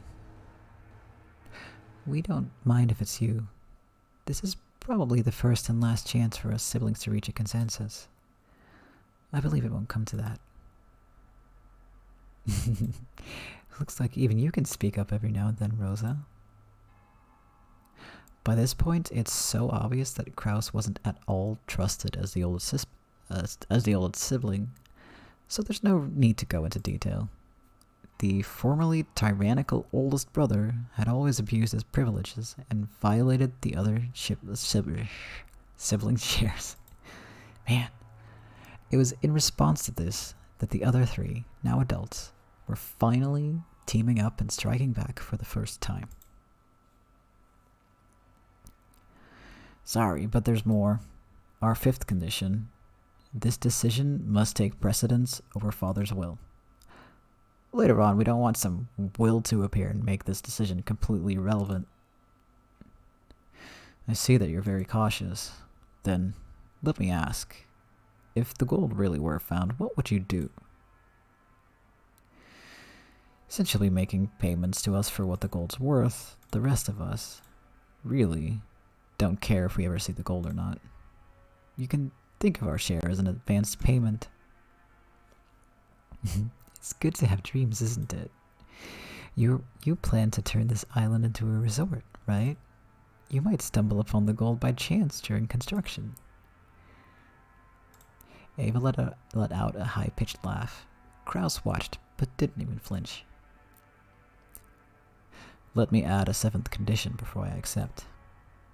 In the situation that any sibling other than myself finds the gold, they will immediately turn it over to me. Yes, of course. We'll hold on to it for you. It was a play on words. Of course the others, who were forcing Kraus to pay money for some non-existent gold, wouldn't save Kraus's portion if they actually found it. From the beginning, this deal had been nothing more than a threat directed at Kraus.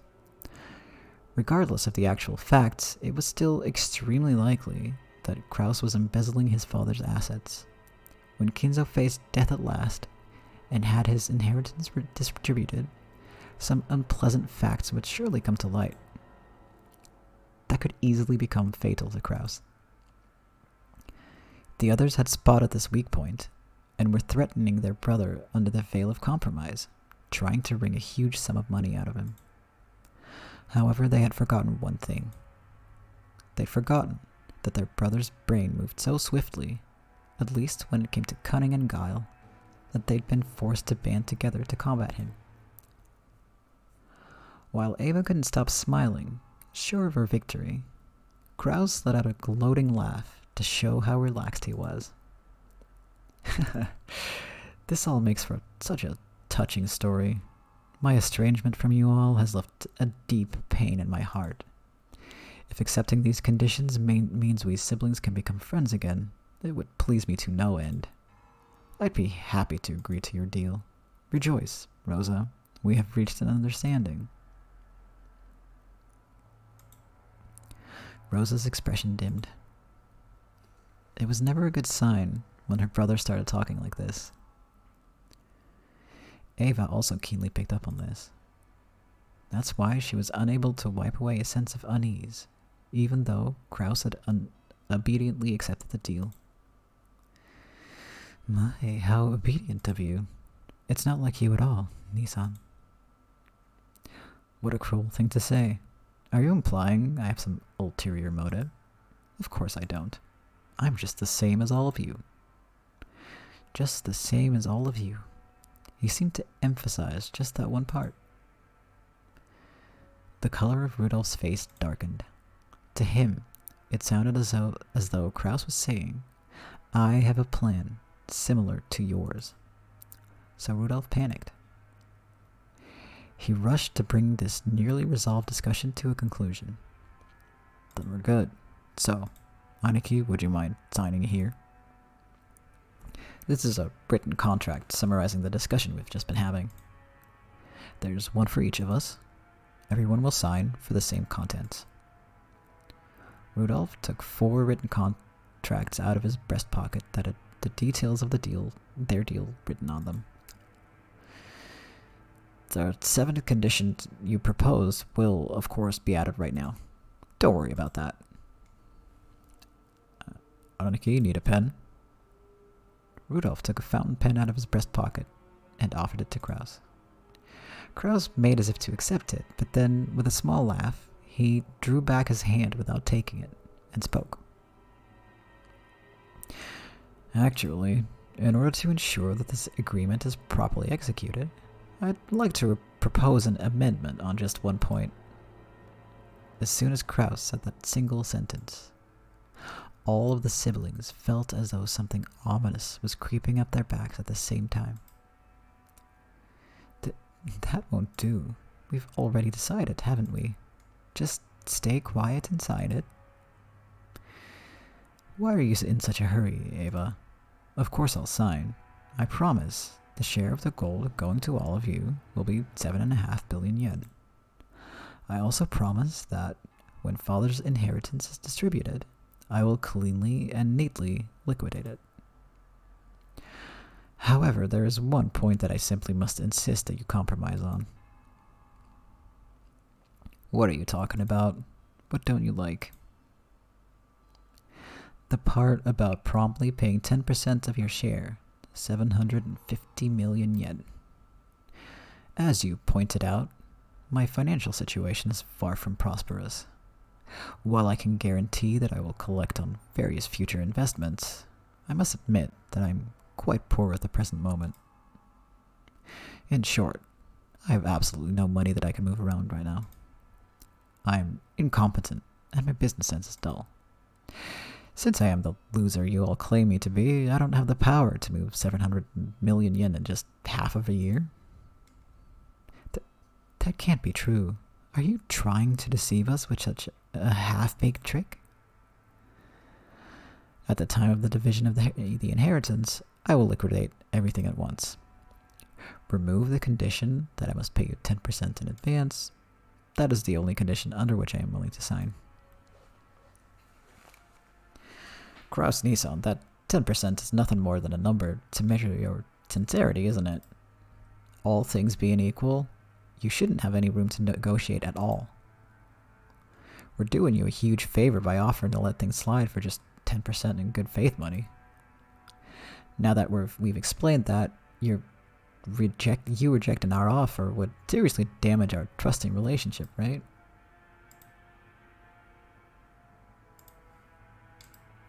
Hideyoshi had a humble expression on his face and was rubbing his hands together. But his eyes weren't calm at all. Kraus had already seen through the shadow in the depths of those eyes.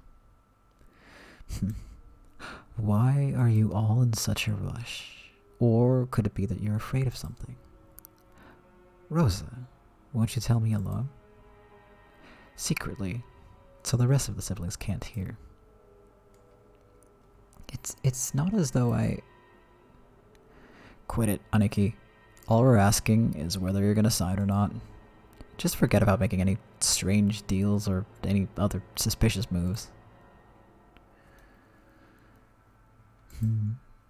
You say I have no room to negotiate. Are you trying to claim that I am in a weak position, which therefore puts us in an unequal relationship? Shivers began to crawl up Rudolph's back. He began to feel himself getting overwhelmed by the height of his brother's completely insurmountable wall and the long shadow that had existed since they were children. Shouldn't deals be made between those on even footings?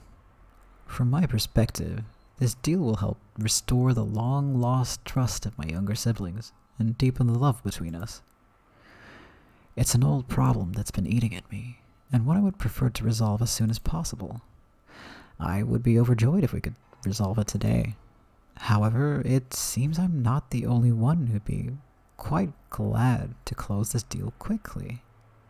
Am I wrong? Kraus stared at each of his siblings. They avoided his gaze with animal-like instinct. Only Hideyoshi was slow in avoiding it. So, he was caught by Kraus's gaze. Hideyoshi-san, I hear your company's been doing extremely well lately. At a brisk pace it went public, and both its track record and its stock prices have soared. I am truly jealous. We aren't here to talk about my husband. However, it is unfortunate that you have neglected your stockholders. It's even more unfortunate that you were unable to solidify your base when you became stock listed. Before you realized it, some bad-natured colleagues of yours had bought up a huge share of your company's stock, right? How could you know about that? the same way you knew about me. If it's possible to collect evidence proving that no one would offer a loan to me, then it's possible for me to collect evidence on you. Is it really so unexpected as that? Kraus grinned broadly. In contrast, Hideyoshi's face was rapidly turning pale. Hideyoshi's company was a restaurant chain management company that he'd started from nothing. Thanks to Hideyoshi's management effort, the company had achieved success repeatedly, expanding its range, and a petition to make it a stock-listed company had recently succeeded. The greatest advantage of being in the stockholding system is that you can sell stock certificates and gain a large amount of financing. That amount tends to be far greater than a business's normal profits. So, this is an extremely effective way to gather massive funds to expand a business even further. However, in exchange for financing the company, the stockholders gain certain rights. They're given rights that allow them to observe and guide the company they've invested in, leading to profits even greater than their original investments. This right is guaranteed to the stockholders, and they sometimes use it to dismiss ineffectual management. The right allows them to keep an eye on management and prevent the money they've invested in the company from going to waste. However, if they use it forcibly, they can eject the former management and take over the company. After all, dismissing management and nominating new management are powers held by the general body of all shareholders. That power is determined by the majority decision of the stockholders, and people who hold more stock get to cast more votes. In other words, if some person or group holds a majority of the stock, they can freely chase out the old management and make the president anyone they'd like. If they want, it's also possible for them to make themselves president. Most companies take various defensive measures to stop malicious people from buying up their stock and threatening their position, like ensuring that loss of stock is bought by those close to them, such as company employees. However, Hideyoshi's company had only recently become stock listed, and he hadn't had time to strengthen those defensive measures. Or maybe Hideyoshi was so engrossed in the management of his company that he couldn't properly understand the dangers of being stock listed. It's hard to say whether he should be viewed as a kind-hearted manager immersed in the work of management, or a foolish manager who had his feet swept out from under him. In other words, there existed some people who wouldn't let him get away with that naivety unscathed. They began repeatedly buying up stock in Hideyoshi's company, rapidly gaining such strength that they couldn't be ignored. They then sent anonymous documents to the shareholders in an attempt to gain control of a majority. The documents read, "The current management continues to make pointless investments and is ignoring the needs of the stockholders. Let us force the current management to retire, cut the current wasted investments, and let this company be born again as one that gives more back to the stockholders." It's very difficult to make the actual state of a company's management known. The fruits of Hideyoshi's sleepless nights and constant concern for his company were cruelly distorted, and he lost the trust of his stockholders. Thanks to these efforts, this group had almost collected a majority of the company's stock.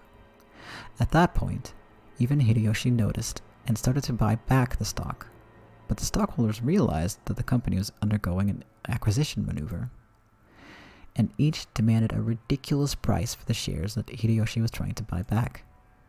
They continually tortured Hideyoshi, who had no leeway in the negotiation of the price. One of the certainties of capitalism is that the price will rise when two parties vie for the same thing. And one of the certainties of democracy is that the majority controls everything. So, in the end, whoever manages to buy up the most stock wins. Put another way, whoever has the most money wins. Unless Hideyoshi could obtain a large sum of money at this critical time, he could easily lose all he had built so far. Therefore, more than anything else, he wanted a lot of money right now. He couldn't wait for the division of Kinzel's inheritance, since no one knew when he would die. And you, Rudolph, have been in quite a lot of trouble lately too, haven't you? You always hear people say it's terrifying overseas, but it seems it really is true. American trials are settled quite emotionally. They never hand down generous judgments of foreigners. Weren't you advised by your lawyer that making a settlement with the other party would be more economical in the long run? What's this all about? Well, it's just some trouble from work. No big deal. Nothing you can't settle with money. Kyria immediately guessed the meaning behind the subtle expression on Rudolph's face. Her husband had gotten wrapped up in some kind of trouble without her knowledge, and had been worrying over it alone. That's right. In this world, anything can be settled with money. After all, it can even buy back the broken bonds between siblings. America's very fussy about the violation of rights, but with money, anything can be settled. Long live capitalism. Though, rumor has it that the settlement money could be as high as several $1 million. Rudolph had been building a large amount of wealth within a certain type of niche industry. However, a niche is a niche. It definitely wasn't a business exposed to the light of day. An American corporate giant was trying to accuse Rudolph's company of violating their rights. For various reasons, it was thought that victory for Rudolph in this trial would be extremely unlikely, and it was being forced into an all-out surrender. But even so, there was a way for this to be resolved with money. If he could just pay that money, it might still be painful, but he'd be able to pick himself back up. But if he didn't pay, he'd lose everything. Therefore, more than anything else, he wanted a lot of money right now. Rosa, you're a good and noble little sister. You wouldn't get yourself involved in a dangerous money game. However, your soft-hearted nature has brought you trouble, hasn't it? In my opinion, becoming a co-signer for anything isn't something one should enter into lightly.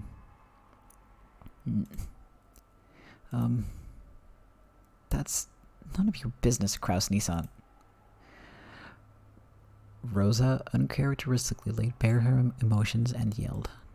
After all, no one was supposed to know that. As Kraus watched, he let slip a muffled laugh. Without exception, every one of them, more than anything else, wanted a lot of money right now. In other words, the situation had been reversed. After all, the person the younger siblings were threatening was the only one who had no urgent need for a large sum of money. The other three, however, wanted a lot of money quickly, no matter the cost. In other words, the longer it took to establish this deal, the better position Kraus would be in. Kraus was extremely sly. He had known of their Achilles heel from the beginning. Even so, he had not been certain. Therefore, he had hidden his knowledge until the very end, striking back only after analyzing their attitudes.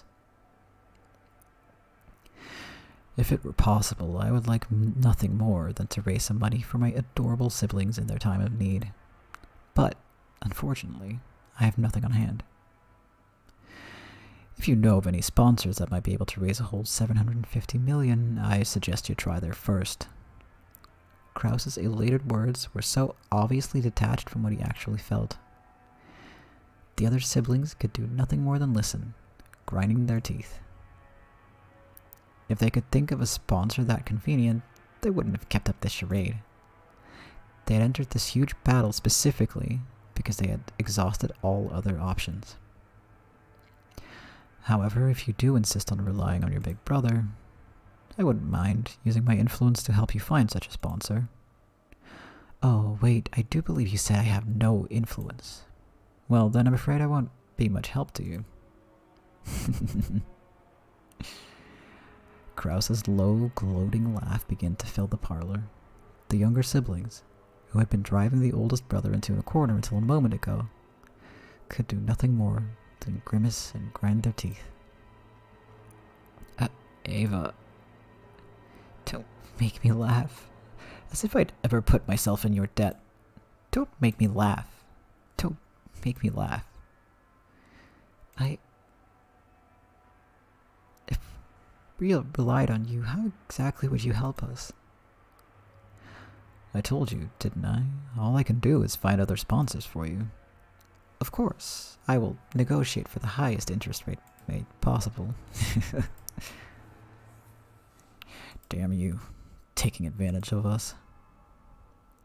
Honey, please calm down. I am calm. I'm extremely cool, you bastard. Kitty grabbed her husband's hand, but that action made him feel even more pitiful, so Rudolph shook it off. Kraus laughed as though watching something highly amusing. In times like these, it certainly would be nice to find Father's hidden gold. If you did, you could split it up into 2.5 billion yen portions right now. How sad, how sad, how very sad. How extremely, totally, truly, hopelessly sad. Tonight, let us all drink together as we solve the riddle of Beatrice's epitaph and discover the location of Father's hidden gold. If we 4 friendly siblings work together, there is surely no puzzle we can't solve.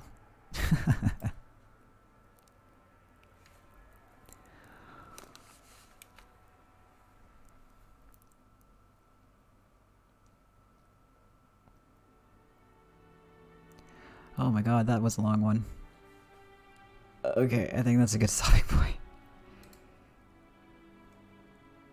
That took like an hour longer than I thought it would. Oh boy. Let's save. Very important that I do that. I didn't actually save that whole time. Oops.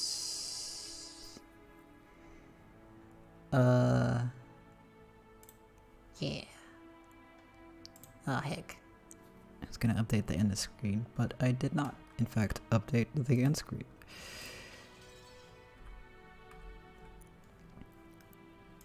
Let me just turn this game off.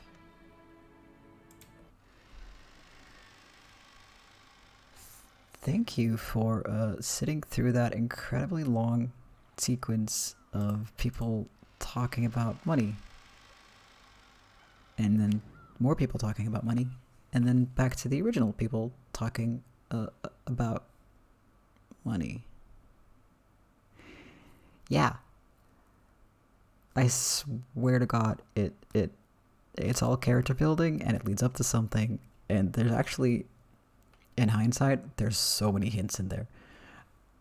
So it's all part of the mystery. But yeah, that was a little,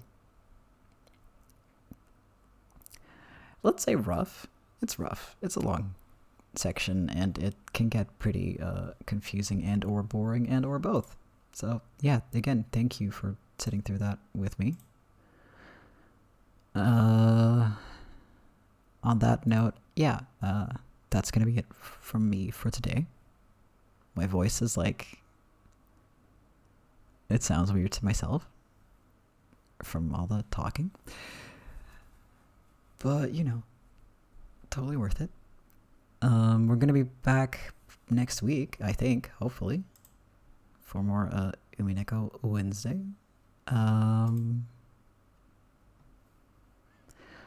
So see you then, hopefully. If you're like seeing the VOD, or if you just hopped on and are like, what the fuck is this? I'm gonna be saving all these videos as highlights so that they just stay on the channel forever in order, and you can just, you know, scrub through them or play them fast, or if you really want, just at their normal length, so you can catch up. And I'm also going to be doing like little recaps. I'm probably going to like write the one for this episode out before next time so I don't miss any details. So, you know, it's a-okay if you miss stuff, and if you are comfortable with like talking in the chat, you can always just ask if you missed something, or I don't mind that at all. I'm trying to be more like better about interacting with the chat, because the first time that was a bit difficult, but it worked fine this time. So I mean, that's why it's on the screen, right? It's because I want you to be able to participate if you wanna. If you don't, that's cool too. Also, Sushi, welcome back, and thank you for saying it was awesome. I'm sorry you came back at that specific point because, yeah. Long-winded rambling about money. Oh boy. Speaking of rambling. Hi, it's me. I'm rambling.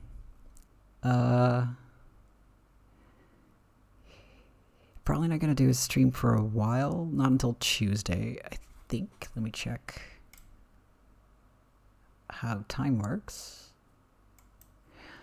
I don't know 100% yet, so keep an eye on my Twitter for that. Next Wednesday should definitely be a go. So that should be good.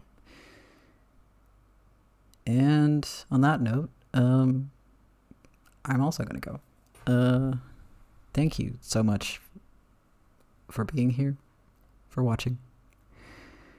I appreciate it a lot. I got some new followers recently. Thank you so much for the follows. And hopefully see you next time. Have a great evening and a great Christmas/holiday time. If you don't celebrate, just have a great time in general, you know. And see you next time. Hopefully, I'm just making sure I can put on some music for the end card. Okay, bye. Have a good evening.